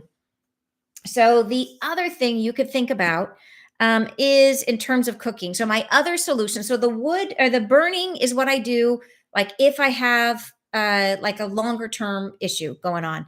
But for a shorter term issue, I have this thing, and I love this. I actually have one of these, and there was a recent power outage at my mom's place, and I brought this to her, and it was so nice for her to have this. So I've used it in my family. I like literally when I have a power outage, this is the first thing I grab. And this is for short-term and long-term. So this is, to me, but this is expensive, you guys. This is not a cheap gizmo. So that's why I kind of bring it up and I say, I understand not everybody's going to be able to afford to buy this, but if you have a budget to buy it, they comes in different sizes and they frequently have big sales. There's lots of different brands of these. I'll tell you about what it is and what it does. So you could shop around. If you have the budget, these are really cool. So, but like I said, if your budget is tight, go for the other more important things first. Go for the water cleaner, go for the have a light source, things like that. But if you have budget, this brand is called Jackery, but there's like 15 different brands of this product. And Jackery is known as the portable one. The battery that they have in here. It's just known for being lighter and more easier to handle. What it is, it looks like a car battery, right? But what it does is it is a battery, but it converts the power into usable current. So whereas a car battery, that you couldn't take your lamp and plug it into a car battery, it doesn't. It's like DC versus AC current. It wouldn't work. This converts it to usable power for everyday life. So, and it works. So it's like this is like a giant battery with plugs on it, and it is called a power station. And so you can get one of these and you can charge it. So mine is fully charged. So when I have a power outage, I can go out to the garage, I grab my Jackery, I bring it in, and in this lovely little outfit, I plug my lamp in, and I have a lamp, and it's like the day is like the day goes on, like it's normal. And so you can get other models that have like more plugs, or this one has, where USB things where you can just plug in to recharge. So when I gave this to my mom, when she had an outlet, a power outage, she was able to recharge her hearing aids. She was able to recharge her phone and her Apple Watch. And so think about that, like the convenience of that. And the hearing aids in particular, like something you wouldn't think about, you know what I mean? But it made it so that she plugged her lamp in, so she was able to sit and read her book, and with the lamp on, life feels normal, which I think is a big part of the battle when you're going through a big change, is how do you make life feel normal? So these, like I said, the prices there's all different sizes. This model is the 500 Explorer 500 is what it's called, and it's by Jackery. And you, like I said, you plug it in. So the first time I drew this out, I bought it and I didn't use it for 2 years. And then when I moved into this house, we had a big power outage. I had charged it when I bought it 2 years ago. I'd stuck it in the garage, right? I dug it out that one day that I had the big power outage, pulled it out. It still had 100% charge, had not lost the charge at all in 2 years. So how cool is that, right? So then I was able, and I was able to, and so with this, one possible cooking option you would have is you could buy a standalone burner. Like they sell standalone induction burners, which anything that generates heat burns through electricity like that. So just know, if you use this to cook with it will not last very long, but maybe you'll be able to. So you just want to cook in short bursts, right? Not a lot. You don't want to leave it on for very long, or it'll drain the battery pretty quick. But it is an option. So you could buy and you could test it out, try to figure out what is the most efficient portable induction burner that you just plug into the Jackery, and how long will it last you? That's when I would do a dry run. I would test it and see if it works for you. But that would be an option for cooking as well. But the Jackery you can use for a bunch of different things. So for my mom, where she lives, there was a place where she could take the Jackery and recharge it when she wanted to, and then bring it back home and have it in her place to use for daily use. So that she didn't have any power in her home, but in their clubhouse, she had power. So she was able to take, anytime she needed to, she just take it down, charge it, bring it back, and she's good to go. And you could even plug in like a TV into these things. So it's just really cool. So anyways, that is a thing to do if you have the budget, that can just add a lot of normalcy to your life. So, and I will tell you that in power outages, that is that and my lantern, like the two things I grabbed first. Yeah. So, okay. So, and let me just check it and see what you guys are saying. You're saying oh yeah, thank you for the reminder, Darren, that the Jackery you can buy it with solar panels. So if it runs out of batteries, you put the solar panels out. It's like, and they're literally pre-wired to fit with the Jackery, which is part of the reason I love it. I can't even believe I forgot to mention that. Thank you for the tip, Darren. So you don't have to know any kind of fancy like wiring or anything. Literally, like it's designed to go with it. You plug it in, you spread them out on your lawn or wherever they literally, like, you prop them up, and it's like about the size of a flip chart, and it just kind of opens like this, and it's like long, about the size of a flip chart. And so it probably opens to be, I don't know, 6 feet or 8 feet long, and you put them out for 6 hours and your Jackery is charged again. How cool is that? So as long as you have sun, so you could use it indefinitely. So actually, this was the thing when my daughter moved to the East Coast. This was my off you go into the world present, which just seems like a weird thing for your mom to give you. Here's your power station. But I was like, her having this makes me feel like she will be, safer that she'll be able to, recharge her phone, and all stuff like that. Cause you can use this to keep your other devices charged. So that was that with the solar panels is what I got her, because she has a sunroom. So she could charge it up, you know what I mean? And that she'll be all right, was my thought. So not the typical mom gift, but, but that's the one she got. So anyways, so that is a cool thing. And so, yeah, if you're in Arizona, do that. The solar panels are phenomenal. And you could do a solar oven too, which is fantastic in Arizona. Yeah, really, really cool. So, and car batteries can be too. Yeah, car batteries can be used. I don't know how to do it, because I know that with car batteries, like, I think you have to be a little more technical. Like, this is good for someone like me that doesn't have, like, I just need something that I'm just going to plug it in and it's going to work. You know what I mean? So, yeah. So, okay. So now that's the concept. So just think about for yourself, how will you cook? And like, maybe you have a barbecue, and that is, and that's great. I don't have one, which is why I started going down this other direction. But think about, what if you run out of fuel for your barbecue? What is your plan B? All right. So the next area is like heating and cooling. And that's a tricky one. Cooling is a tricky one, you guys. I don't live I live in I live in a cold place, not a hot place. Those of you who live in Arizona, if you guys have good solutions for when it gets really, really hot, please share them, because since I live here, I never see them. I don't know what they are. I do know for heat, like, one of the things I thought about, if you are worried about really, really cold temperatures, but the challenge with heat is that heat burns through fuel really fast. So if I have a wood stove, so my way of keeping heat is I put a wood stove in my house instead of a fireplace. And so that heats my house. And so I have wood for that. But even that burns through a lot of wood. So what do you do? And the idea that we're going to have a temporary source, like one time my daughter when I gave her the Jackery, she took it camping and she tried to use it to power a space heater, and she said it lasted 2 hours. So like, and so it's like, heat, anything that generates heat like that really burns up power. But a great solution would be an electric blanket with a rechargeable battery. So I have found a few online that they come with the battery, literally comes off. You could have the electric blanket charge up the battery so it's ready to go. And from the reviews that I read, it said that battery would last for like a week. And then when it was run out, you could recharge it on your Jackery and you'd be ready for another week. And if it's really cold out, you just wrap yourself in that electric blanket and you're toasty and you're comfortable, So you're not trying to heat the whole room. You're just heating your body. So that's what I like about the electric blanket. It's a really efficient way of getting heat that doesn't burn through tons and tons and tons of fuel. So if you're worried about heat, that would be one thing to look at. That wouldn't be too expensive. And that would really make it where, like I said, where you're not burning through whatever fuel source you have. Another really simple thing, when we had here, it was like, for whatever reason, we had a cold snap and I hadn't insulated underneath my floors in the living room. And it was like drafty and cold.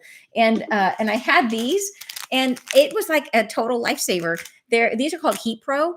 And if you can buy a box of these at Costco, and they're two little pouches in here, if you can see, and they're like, it's chemical. You crumple them up and they generate heat. And if you tuck these in your clothes, you are toasty. And I've used these in skiing and they are marvelous. So literally, if you have a box of these, and they're not too expensive. If you buy them in bulk, you can buy them from Costco. But these are like simple little silly things, but you can take it with you. Say you have to go outside and it's freezing, or it just, even in your house, if it's whatever source you have is not warm enough, and you can have several of these, and anyways, they lasted. When I was using them, I used them for like a week before we got the insulation in. And it would keep me warm. Basic, I would go through like one set in a day. I'd use two of them, and I would just like tuck them in my clothes, literally, and then I would be toasty, and it would last that whole evening. And then by the morning, they lose their power or whatever, and then the next day I would go through another set. So it's easy to store. These are little and they're powerful. They're strangely powerful. So that is a simple thing that you can do. And you can even keep a couple of those in your car. Like, what if you're somewhere and your car breaks down? Like, they're kind of magic, you guys. So it's easy. So, and then you're talking about Bluetti. Yeah, Bluetti is another one of the power stations. So there's several really reputable brands. So when you're shopping power stations, the thing I would suggest is just get one that's been around for a long time. There's, I think Bluetti is a great one. I think that there might be one called Anchor or something like that. Anchor. There's several different brands. But there's some that are very fly by night. So double check that the one you're looking at has been around for a while, so that the technology, so that that you know that the build quality is going to be good, the technology is good. But there's many really really good brands out there. The thing that Jackery has been known for is the portable one, which is what the reason why I liked it is because I wasn't planning on having it or using it often. It was going to be I was going to pull it out, in an emergency. EcoFlow, that's another really popular one. Thank you. Yeah, that's right. EcoFlow. So, okay, so that is heating and like I said, I'm sorry I don't have great solutions for cooling. If you do, please add them to the conversation because I don't know. I don't live in a cold air, a hot area. But other things you might want to think about having on hand that are important. One is 5-gallon buckets that you can use 5-gallon buckets for many, many, many, many, many things. So think about this: like, what if you're trying to purify your water, and you have to put the water in something to purify it? Well, 5-gallon bucket. You know that 5-gallon buckets in a pinch. If you have an emergency, you can use a 5-gallon bucket as a toilet. So literally, people will just put like a cut pool noodle around the edge to sit on, and then in a bag inside, put a little trash bag inside, pool noodle, and you've got a toilet. So like a 5-gallon bucket can be. You don't want to use the toilet bucket for the drinking water, but you get my point. Like the point is maybe have a couple buckets, two maybe 5-gallon buckets, just have them somewhere. So the idea is that it's kind of like an emergency supply thing that is really handy to have around. So and so you could use it, like say for example, so I will show you a totally superfluous thing that I bought because I thought it was cool. So I was thinking, like, what would I do if the power was out, if I didn't have water, or we are on a well? So what if I don't have, because, and it's a community well. So I think it's probably got to generate. We've never not had water, even when we had the power outage, but there's a possibility that we might lose water. So I thought, okay, what if I had to shower? I would get my 5-gallon bucket. I would boil my water on here to get the nice hot water. And then I got this thing, which is so cool. It is a battery powered portable shower. And this is for camping. So literally you put the hose in the 5-gallon bucket of warm water, and then you turn it on and it generates a shower. So, and then I have a little holder in my shower. I just stick it on there and I can take a quick shower. That's a warm shower in my shower because you've already got drainage, right? So how wonderful would that feel if you were in a situation where everything was shut down, where you could still have a shower, and and maybe like you're fine with a sponge bath, but I like a nice shower. So anyway, so I bought one of these. I thought it was kind of a cool thing. So the brand of this is Ivation, Ivation. Anyways, and it's like you turn it on and it's like a little pump and it generates the water, and it's pretty good water pressure. It's not amazing, but it's perfectly good for, if you were in some kind of an emergency. And you can see on the back here, they're like using it to wash their dog or whatever. But that's the idea. So it's a way of like, and you could, if you were like, how would you bathe if you happen to live in a place where you don't have a tub?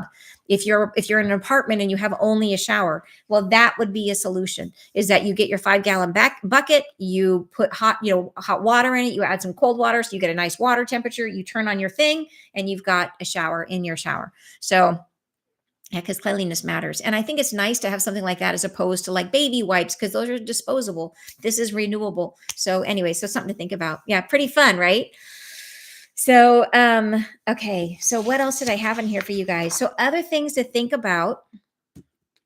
And you're saying this sounds like preparing for a cataclysm, which would definitely not be fun. The flash of light sounds like a micronova, which would send us back in the Stone Age, even less fun. So so those are some of the fears we have to worry about. But remember, when we talk about that, and I wanted to share your comment because to remember to bring us back to what the angels have said, which is not everything happens everywhere.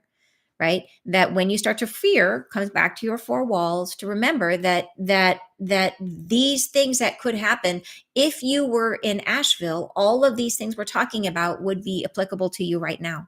Like the people who are in Asheville are doing all of these things because they did lose power. They did lose water. They had to use cash. Like all of this happened. It just didn't happen all over the world. So will it happen where you are? Maybe not. But it's a good idea to be prepared in the event that it does, because preparing takes just a tiny bit of energy, a tiny bit of investment, and maybe some of these things will affect you. right? Maybe only the bank situation will affect you, or maybe only, maybe you will only be without power for a week or two. But even so, you'll be happy that you have the things that you prepared. You'll be happy you did what you did.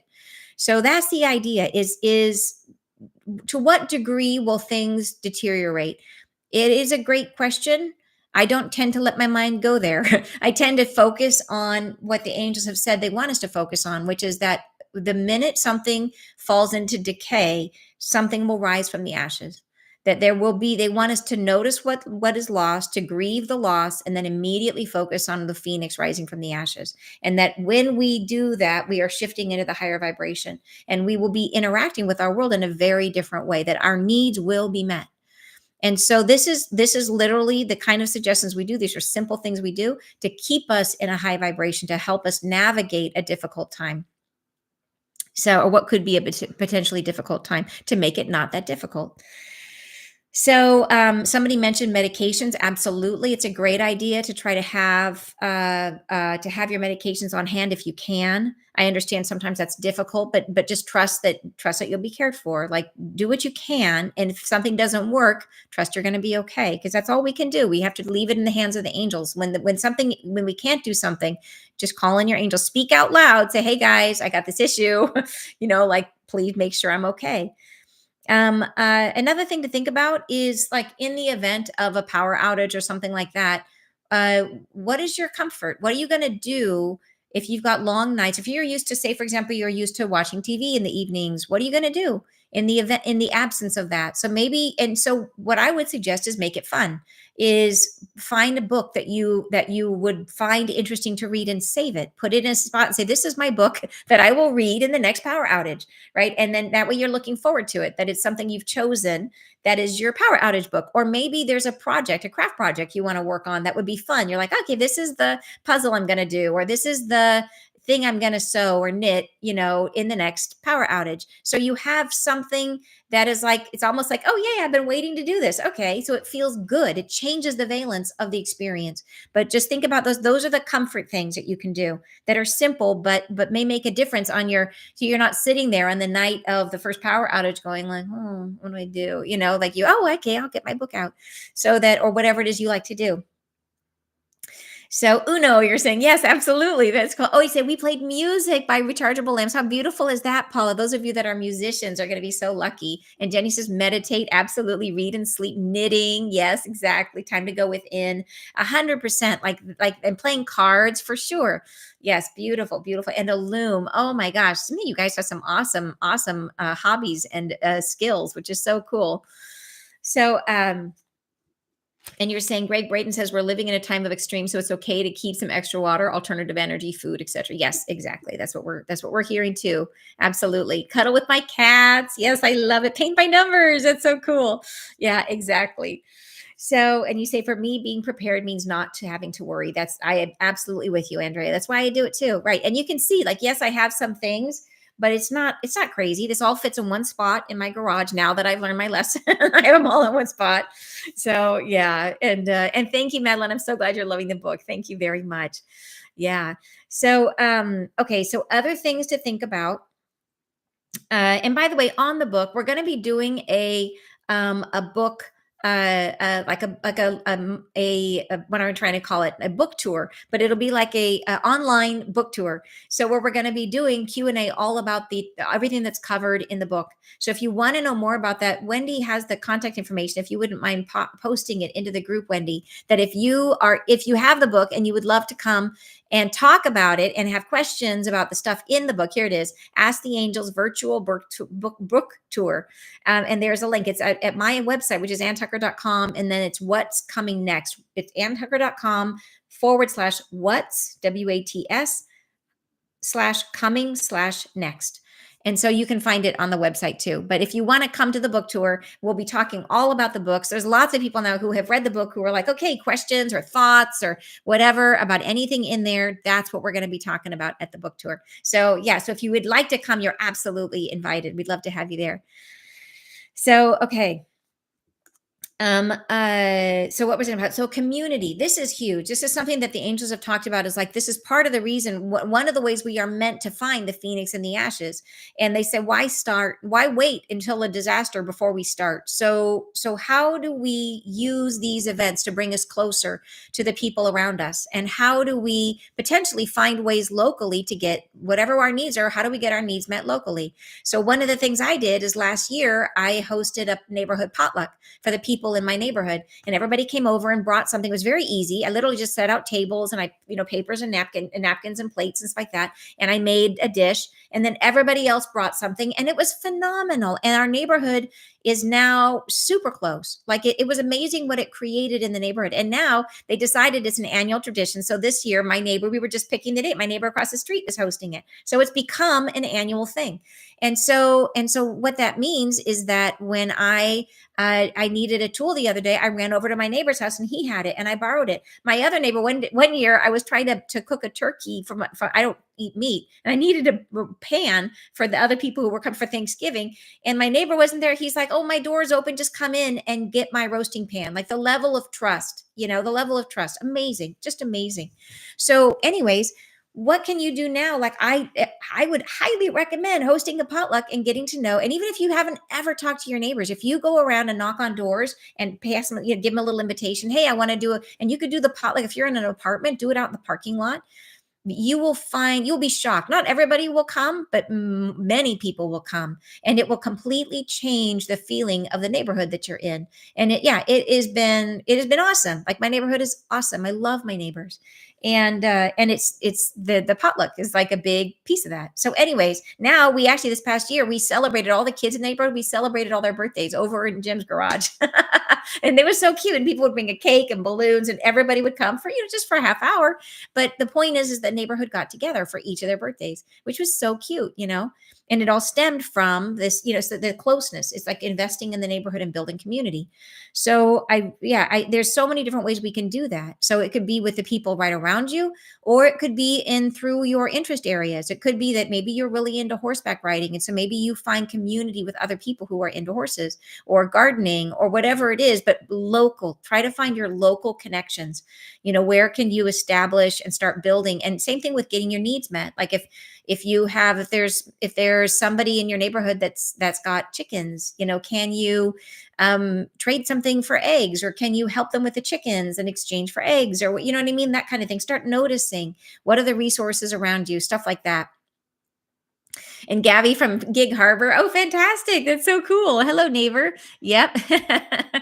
And you're saying, I was worried about a type of camping stove to buy. Eureka. I live at the back of the woods, so I just purchased a cooking stove, the same as yours from Amazon. Oh, yeah. Oh, super cool. Well, I'll be curious to see how it works, Debbie. Hopefully it works great for you. So I was worried about, where is it? Let's see. And then you think Paul is saying, there you go.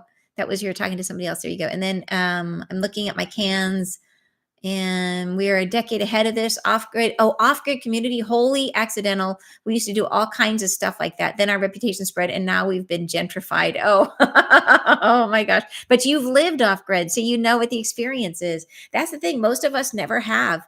And so the crazy thing is if you've never done it, like, you don't realize what you will miss until you do it. So, like, that night that the power went out, and I was like, realized I didn't know where my lanterns were, and I just hadn't thought about it. I knew I had them somewhere, but I couldn't find them. So it's like that until it happens. So it's the thing is trying to be, and that's why the angels say we can never be 100% ready. Just do what you can. And then in the rest, we're just going to be in the flow of life, and we're going to trust we're going to be all right. But we do what we can up front to set ourselves up for success. So community is a big one. The next one is communication. That if you have family or friends that don't live in the area, and in general, just a thing to know, that if power is out, don't try to make a call, send a text. That texts are sent differently from phone calls in terms of how the mobile towers work. That your text will be sent as a batch. So it'll be like a whole bunch of texts come together, and if even for a minute the connection comes back online, your text may make it through. So you could send it, and then it gets sent like 6 hours later, because all of a sudden something connects for a flash of a minute, and the texts go through. So if there is something, like, say, for example, if there's an emergency and you want to check on someone that you love, send them a text. And same thing, if you are in an emergency and you want to tell people you love that you're okay, send them a text. A very short, just like, yes, I'm fine. Here's where I am. Here's the timestamp. Like put in the timestamp because they may get it much later. But say it's, it's currently this time when I'm sending this and I'm absolutely fine. And this is what I'm doing and love to you. Off it goes. And it's better than making a call. So it's just something to know. The other thing about communication is the angels have said before that one of the things that's meant to happen when we go through periods, they said there will be a time where communications don't work anymore, where phones don't work. They specify telecommunications will not work. And I think this is probably during the 3 days of darkness. And they said during that time, I think we will be boosted by additional energy, that we are meant to try to communicate telepathically. And so the idea is to feel for the feelings of the person you want to communicate, right? Is to try to communicate through your state of being. And how are we going to do it? I think it's probably going to be different for each of us, but it is something to think about, to go into meditation and try to communicate like in a new way, and to see if that opens up for us during a period of blackout, or when there's no if it's a period like where there's a lot of people without communications. Because the thing is what will it be like? How much easier will it be to speak through telepathy if everybody's quiet and still, as opposed to everybody always running, and always being tuned in and plugged in? So, and Rebecca's saying in Portugal, we had phones for about 4 hours. That's cool. So then it would actually work. And then Starlink. So I had a super cool test. I have a Starlink, and I had a super cool test of it the other day. Is that I was literally in the middle. I think I was in the middle of my Friday live broadcast, and the power guy. I remember they had sent a note around in the neighborhood saying they were going to have to switch over our meters, but they didn't say. I didn't remember when it was going to be or what it was. It just wasn't on my mind frame. And somebody knocked on the door when I was here doing my broadcast, and I didn't know who it was. I didn't answer because I was literally in the middle of my broadcast. Then I hear them rummaging around on the electric meter. I realized, oh no, they're turning the power out. And they did. And my house switched over, and the Starlink never turned off, and the broadcast just kept on going. It was like, it worked. I was like so excited. It actually worked. So yeah. Anyways, very, very cool. So, but yeah, so Starlink works great. I think it's really, really cool. And could it be a situation where, say, for example, if we had a huge influx of energy, could it like a solar energy, could it fry the satellites? Yes, but it might not fry all of them. It might fry like some of them. And then the amazing thing about Starlink is that it is easy for them to get satellites up, that they launch like many satellites at a time. So their recovery, like they are one of the things that makes Starlink stand apart, is that they are amazing for disaster areas. So they using Starlink, they're able to for areas that have natural disasters, they will come in and provide satellite service, and they can have countries back up and running in terms of internet very, very quickly. So it's not a guarantee, right? But because what if all the satellites are damaged, or what if many are damaged? But chances of getting that back online faster is much, much more than some of the more labor intensive things like, the internet cables that go through the ocean, stuff like that. So yeah, so I think Starlink is, for me, I thought it was, and plus where I live, it makes sense to have it. So, and you were asking, what about silver, wearing silver? So one time I was channeling, and the angels said, and the first time silver came up, it was about, it was a friend of mine who was asking me questions, and I think this conversation is in the book, What's Coming Next. And somebody was asking questions about silver, and they happened to respond to it specific to her. That it turned out I didn't know that she was allergic to silver, and they said she was asking about silver as an investment, and they said don't wear it because you're allergic. And she was like, oh, I forgot I was allergic. She forgot that she'd been allergic to that she was. And she said, oh yeah, you're right, I am allergic to silver. So anyways, but then it turns out that a lot of people are actually allergic to silver. And so, it's just a thing that we don't think of it as a toxic metal, but apparently it is. And people have varying degrees of sensitivity to silver. So you may be fine with it, but it's one of those things where if you know something is toxic, you probably want to limit even if you can tolerate it, you probably want to limit your exposure to it. Just wear it some of the time, or wear it during the day, and not all the time, not always against your skin, like just limit. But like you may have zero, you may be fine with it, but some people are going to be sensitive to it. And so you're asking about a generator. So the generators, I think it's a great idea. If you are in an area where you have natural gas, if you can afford a generator, fantastic. The question always is the fuel source for your generator, and will it run out? And how much money are you spending on the generator, and how long will it last you? If you can't, whether or not, if you have, like, it may be a thing where you just need it to last for, a couple weeks, and then you're fine. But then, like I would say, have it, and then maybe have a backup. That what is your plan if you run out of gas and you can't get gas? Because remember, if you're in an environment where there's no power, gas pumps won't work. So there may be gas at the gas station, but you can't get to it because there's no power to pump the gas. So if you have a gas generator, it may only last you as long as you have gas. So have a secondary plan if you're going to rely on that, unless you have natural gas piped to your generator, which is a little different, and that should hopefully be good unless there's a bigger earthquake that somehow disrupts those pipelines. So it's just something to think about. That's why I think it's always a good idea to have your main plan and then have a backup plan. So my main plan is my Jackery. My backup plan is my wood burning stuff, and then I have a lot of wood on my property. So that's kind of my 1-2 plan. My vacuum sealer is electric, but I have a little one, and it's rechargeable. It holds a charge, so it works for quite a while on one charge. Yeah, so that's the thing, is if you have an electric device that's rechargeable like that, then it can last for a while, and then if it truly runs out, hopefully you can recharge it on something like your Jackery. Yeah, which is really cool. So you say, I plan to do lots of dehydrating this summer. I have a community garden plot. We'll buy in bulk, dehydrate, then vacuum seal in jars for long term. Phenomenal. Yeah, and I've been doing a lot of that too. So my favorite tip for doing, so I was doing dehydrating, and then I finally broke down and bought a freeze dryer because I got really into gardening. Like I love it, and I'm being vegetarian, like, and growing, and I do it partly because as a channel, like, the more light I can bring into my body, the better my connection is. So I tend to, if I have food that is full of light, and there is no more light filled food than vegetables that are infused, like, they photosynthesize, they literally photosynthesize light. So I'm in growing my own, I'm getting it as fresh as it can be with the maximum light content that I can get, the maximum life force in the food. So I've been growing my own as much as I can of my own produce. But then what do you do when you have a bumper crop? And I just hated the waste. So I finally broke down and bought a freeze dryer, and I do the same thing. But my trick, the thing that I found that made, like, how am I going to do it so that I use it? I don't like things to be wasteful. I want to make sure if I'm going to do it, that I'm using it and bringing it and making it part of my life. So my key is I will make things that rehydrate very, very quickly. Like, for example, things that are in powdered form. So I will make beet hummus. So really delicious hummus I make out of beets. And then it's powdered. I have a big jar of it on my shelf. And when I want some, I just take a scoop out and I put it in a little thing, and I add some water, and instant, and it comes out fresh like the garden. It's amazing. Or like my squash soup. I have a big jar of dehydrated or freeze dried as powder soup. And because, I basically make the soup. I don't make that. I make it kind of a low water version of the soup, and I put it in the freeze dryer. It comes out, and I just break it up, and it's in there, and it's a powder. Again, take a scoop, add water, and it's good to go.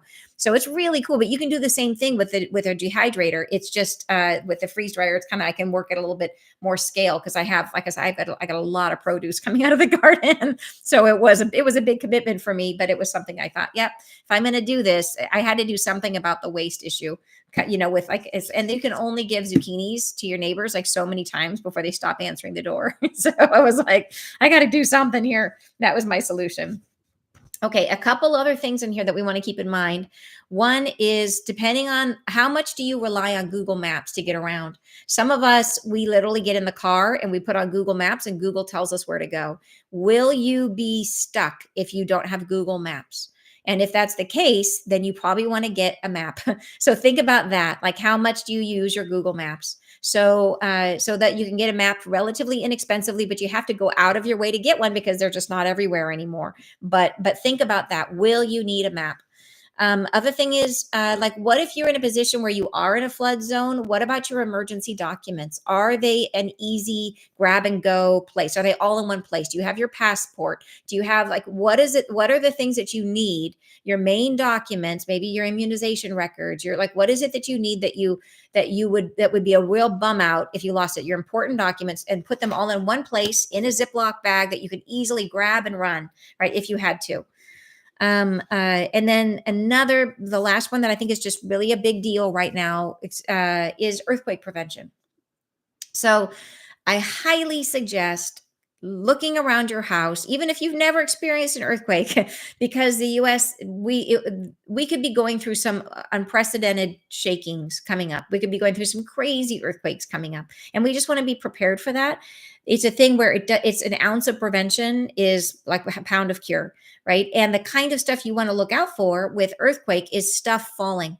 And so you're looking at like your major pieces of furniture. Do you have like, is your TV anchored to the wall? Do you have bookcases? So anything that's like, these are relatively low. So, but I could anchor these to the wall if I wanted to, but they're relatively low. Well, if I give that a shake, it's not going anywhere.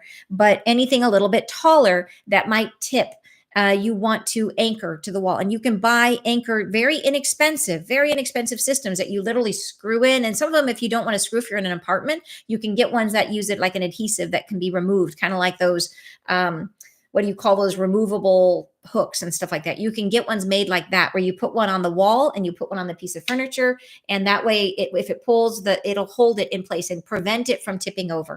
Because that's where a lot of mess, chaos, and injury happens, is that everything tips over, all your glass things break, and then you're walking through broken glass, right? It's a mess. So that simple thing, you buy them, it's not expensive. You spend a half hour installing them on whatever tall furniture you have, and you have peace of mind. The other thing you can do is, if you have a lot of decorative items, this stuff really works. It's called Quake Hold, like quake, like earthquake. If you can read that, Quake, Quake Hold. And it's like a putty. And it just literally, you take out a little bit of the putty, and it looks like, well, I have mine all sealed up in here, but it looks like almost like clay in there. And you just take a little square of it, you kind of ball it up in your hands, and then you can stick it. Say, for example, this was going to tip over, and I had it on the chair here. I could just put it underneath it, stick it, and it just holds it. It holds it like a rock. They use this in museums.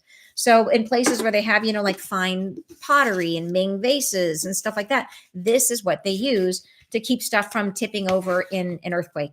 So, and it's not expensive for, you buy a little bit and you just look around your house, what might tip in an earthquake. And then you just put a little bit this on the bottom of it, and you'll see, you'll be shocked. The only thing is you can't lift it up to dust anymore. So you have to dust around it. But I mean, it's easy to take off if you want to. You just kind of pry it and it comes off. You kind of break the seal and it comes off.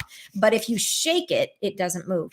So anyway, so this is really, really simple and inexpensive earthquake prevention. I grew up in Southern California, so I was down on the earthquake stuff. If you are caught in an earthquake, if it happens in the middle of the night, stay in your bed. That is the thing most people mistake, is it's earthquake, they get up out of their bed. Don't. If it's the middle of the night, just stay in your bed until it's over. Unless you have a big painting above your head, then watch out for that, because it may fall on your head. But in general, just stay in your bed. And then if you're walking around, people always think to get in a doorway. That's actually not true. You want to get under a table. So get under a table if you're in your house during an earthquake or somewhere like that. So, gosh, so many things to talk about, you guys. But I feel like this is a good intro to kind of like some of the basic stuff about what to do. Some of the simple things. I think I showed you all my goodies. I think I did. That's kind of all my basics about like, how am I, what do I do in the event of a power outage? Like I said, key things is like, think about, what is your fuel source? How are you going to cook? How are you going to stay warm? How are you going to clean your water? These are the basic things. Simple things to do right away. The most important things are the water. Even if you're just getting those little tablets, or if you're getting a purifier, have a source of light, and then have some cash on hand. Those are the primary. Like, if you just do those three things, what a difference that would make for you, right? What a difference. And hopefully you will never need any of these things. And hopefully you will, maybe you'll be able to give them to somebody else who needs them. But either way, having them will give you peace of mind. So I wanted to share with you guys a couple passages from one, and this is like, now that we've talked about all the potentials and things that could be scary, you're saying, any advice for parents of disabled kids who depend on devices? It's a really good, I mean, like if you have the budget, you could invest in a bigger Jackery system. Like they have really large ones where you can loop several together, where they serve as like a massive battery bank. And it's like a whole house battery bank. And you could get one that was just for your child's devices. So, and then you have the solar panels where you just recharge them in the evening, and you could keep going like that for months and be totally okay. They're not cheap, but they will work. And so, and there's lots of different like EcoFlow, Jackery. There's lots of different brands. So I would shop around to find, and they have huge sales. Sometimes they're available through Costco even. So I would look. So if you have something like that where you have a must need a medical device, you can do something like this, and it will. And people use these regularly, like people who are in like tiny homes or campers, and this is what they use for their regenerative like for their ongoing power source. So so anyway, so something like that, but you can look at, they come in different price tiers, so you could look to see what you felt most comfortable with. The bigger ones have like a pull handle where you can like tip it like a piece of luggage and wheel it in and out, so that you could take it, take it to be charged, and then take it back, that kind of thing. But that's what I would suggest if you're like, I gotta have power, that's what I would do. So it's just, I'm sorry, they're not cheap, but that's like, I get it where it's a priority. So I'm sure it would be a big priority for you. So anyways, all right. And then you say timing, that the angels, I'm sorry, they don't give us timing. Like we really don't know when it will happen. They don't do time. They live outside of time. And so we do know, like I mentioned before, that there is, they when they've talked about stuff, it sounded like the economic and the earth rift stuff happened kind of close to each other, because they kind of said in the midst of the great noise comes, like it's sort of like, it sounded like one, they were kind of close together. And then at the earth rift, I mean not the earth rift, but the flash of light, I'm hoping, I'm guessing, this is me guessing, not channeled, that the astrologically, to me, it looks like there could be a possibility for like second half of 2026, which would be incredible, but I could be way off base. That's my hope based on the astrology. So, and based on some of the other stuff the angels have said. So anyways, so let me share with you, if you've ever thought about this stuff, if there's ever a moment where it gets to you, talking about this stuff can be hard to handle, because you start thinking about other people and you start thinking about suffering, and it can be hard to stomach this stuff sometimes. So this message we got from the angels in January 31st, 2025 was a gorgeous, gorgeous message. Probably my favorite message ever that we've ever received from them about fear. And I'm not going to read the whole thing, because that would be like another hour of conversation. I know some of you guys are like, okay, this has been good, I need a breath. But I'm just going to share some of the highlights about that. And so if you want to hear the whole message, go back on the channel to January 2025 of this year, and you can hear the whole message. But they talk about our experience with fear. Oh, thank you, John. You are so sweet for doing that. Thank you.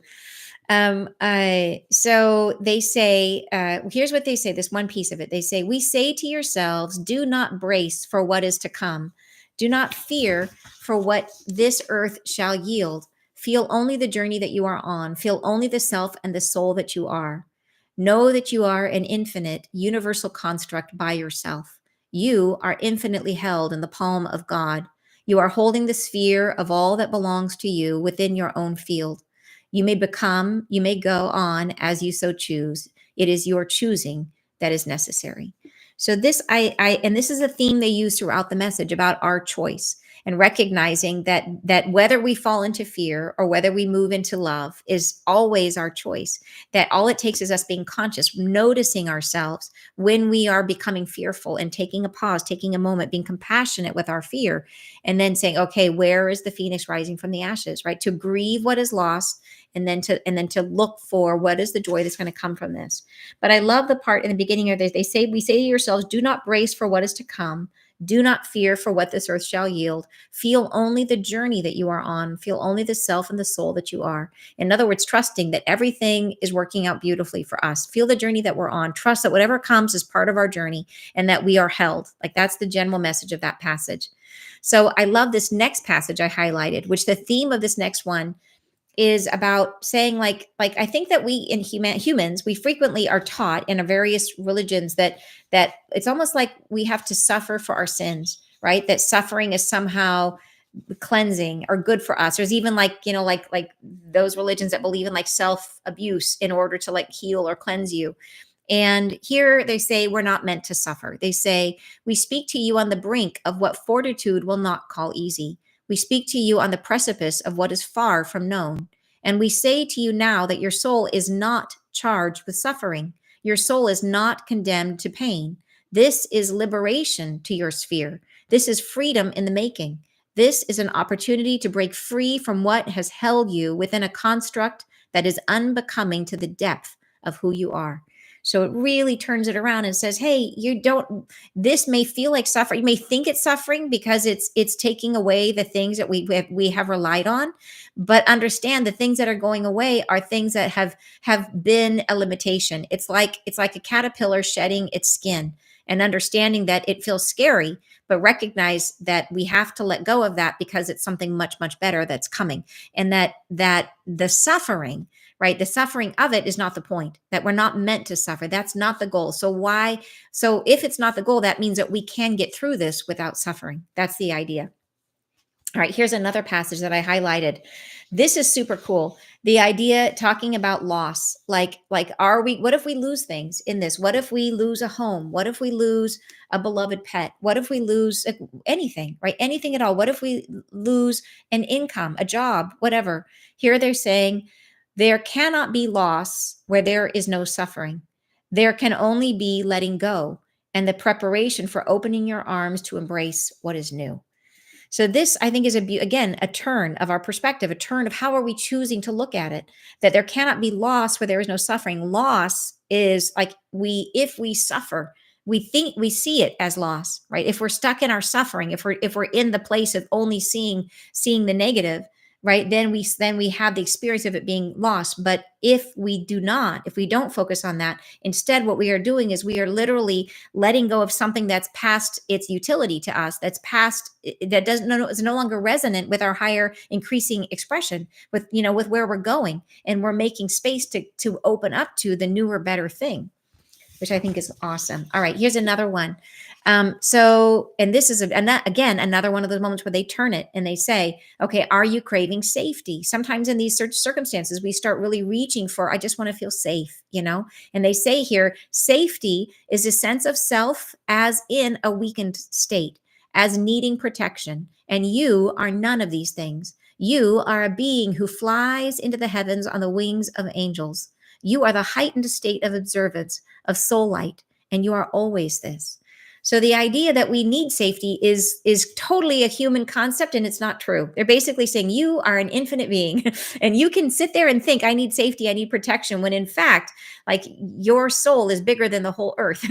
And they actually showed us that in the most recent peace bathing, as they showed like here is the earth in the palm of your hand and you are a giant soul. And you think of yourself as this like little being who needs to be protected. Well, in fact, like, you're actually huge, which is really cool. So here is the part I was telling you about where they talked about miracles are possible for us as we're going through the challenges ahead. So I'm just skipping around in the message. And like I said, this whole message is on the channel, January of 2025. It's called I think I called it like my favorite message ever, or the most loving message about fear I've ever heard. I think that's what I called it, the most loving message about fear. So you can find it and hear the whole thing. But here they say, this one is about how that angels during this period, as we're going through it, that angels will increasingly be able to step forward in more meaningful ways and potentially even miraculous ways to help us. So they say, and they have said that when we go through the flashlight, that some of us will be physically seeing angels. And so that's really cool. Anyways, okay, so this goes on. They say, we harbor within us, the angels are saying this, we harbor within us the capability to improve your condition when needed. We harbor the trust you have given to be your guardian, to be where and when you do require safety. We are there. We are with you, and you may call upon us in moments of need, and we shall embrace you in the light of this guardianship. And we shall place ourselves at the feet of your destiny and allow yourselves to be blanketed in the light of the divine in protection when it's needed. Right? It's beautiful. And then they go on to say, we speak to you now with the understanding that you need no such protection. So they immediately say, like, we're going to do it. We'll be there. But we also know you don't need it. It's a little bit like protecting a lion. And they say, for you are a being of light as we are. This is beautiful. So, and they say the reason for it is because we feel fear, and so that's why they're very compassionate. They say your feelings are real. It doesn't matter that you're an infinite being. If you are scared, we'll be there for you, which is so cool. All right. So then another part I highlighted here was, they do talk about the importance of all the things we just mentioned. They say, attend to the basic structures of self-preservation. Attend to the provisions for yourselves of methods by which to keep water pure and free from virus, and foodstuffs at hand in quantities more than are needed within the next week. So foods like all the food that you're going to eat. So just have it for a longer period of time. Contain for the self what are beneficial prospects so that there is no urgency. So it's like just have these things, have the food, have the water, have what you're going to need on hand, have cash, all that kind of stuff. And then, okay, the last section here that I highlighted, which is this one is about, here, I'll just read it for you. They say, we say that you need not feel or experience what is new in terms of suffering.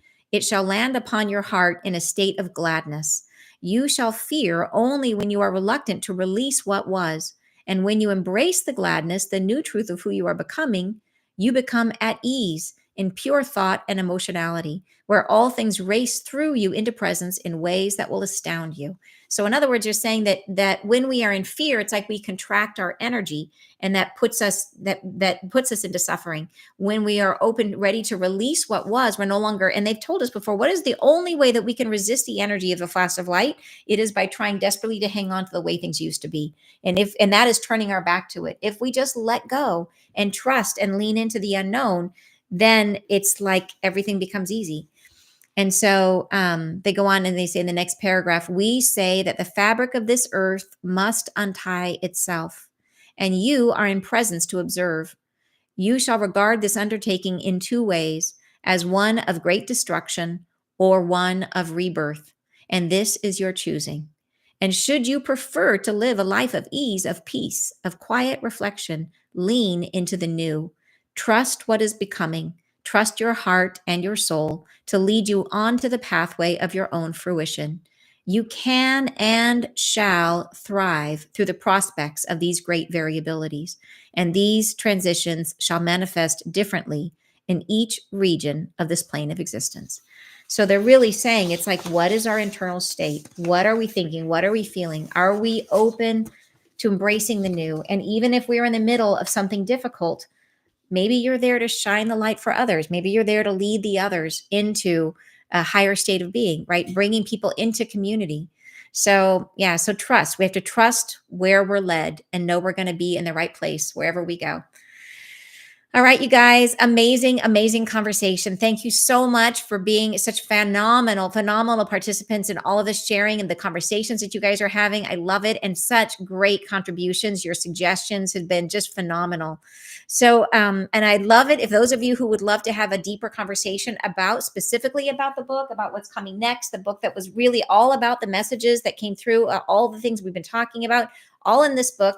We'll be having our virtual book tour coming up. And then I know that when you put the link in here, but it's also on my website, anntucker.com. So we'd love to have you come and join us for the book tour. And on that book tour, we'll be answering questions about the contents of everything's in the book. So I know a lot of people are like wanting to go deeper on different topics, and we will talk your ear off. So come and join us. Yeah, it is the link is anntucker.com/what's coming next. It's WHATS coming next. All right, you guys, thank you for being here. Wonderful to spend the afternoon with you. Lots of love. And I will see you guys on Friday for Friday Live. Bye, you guys.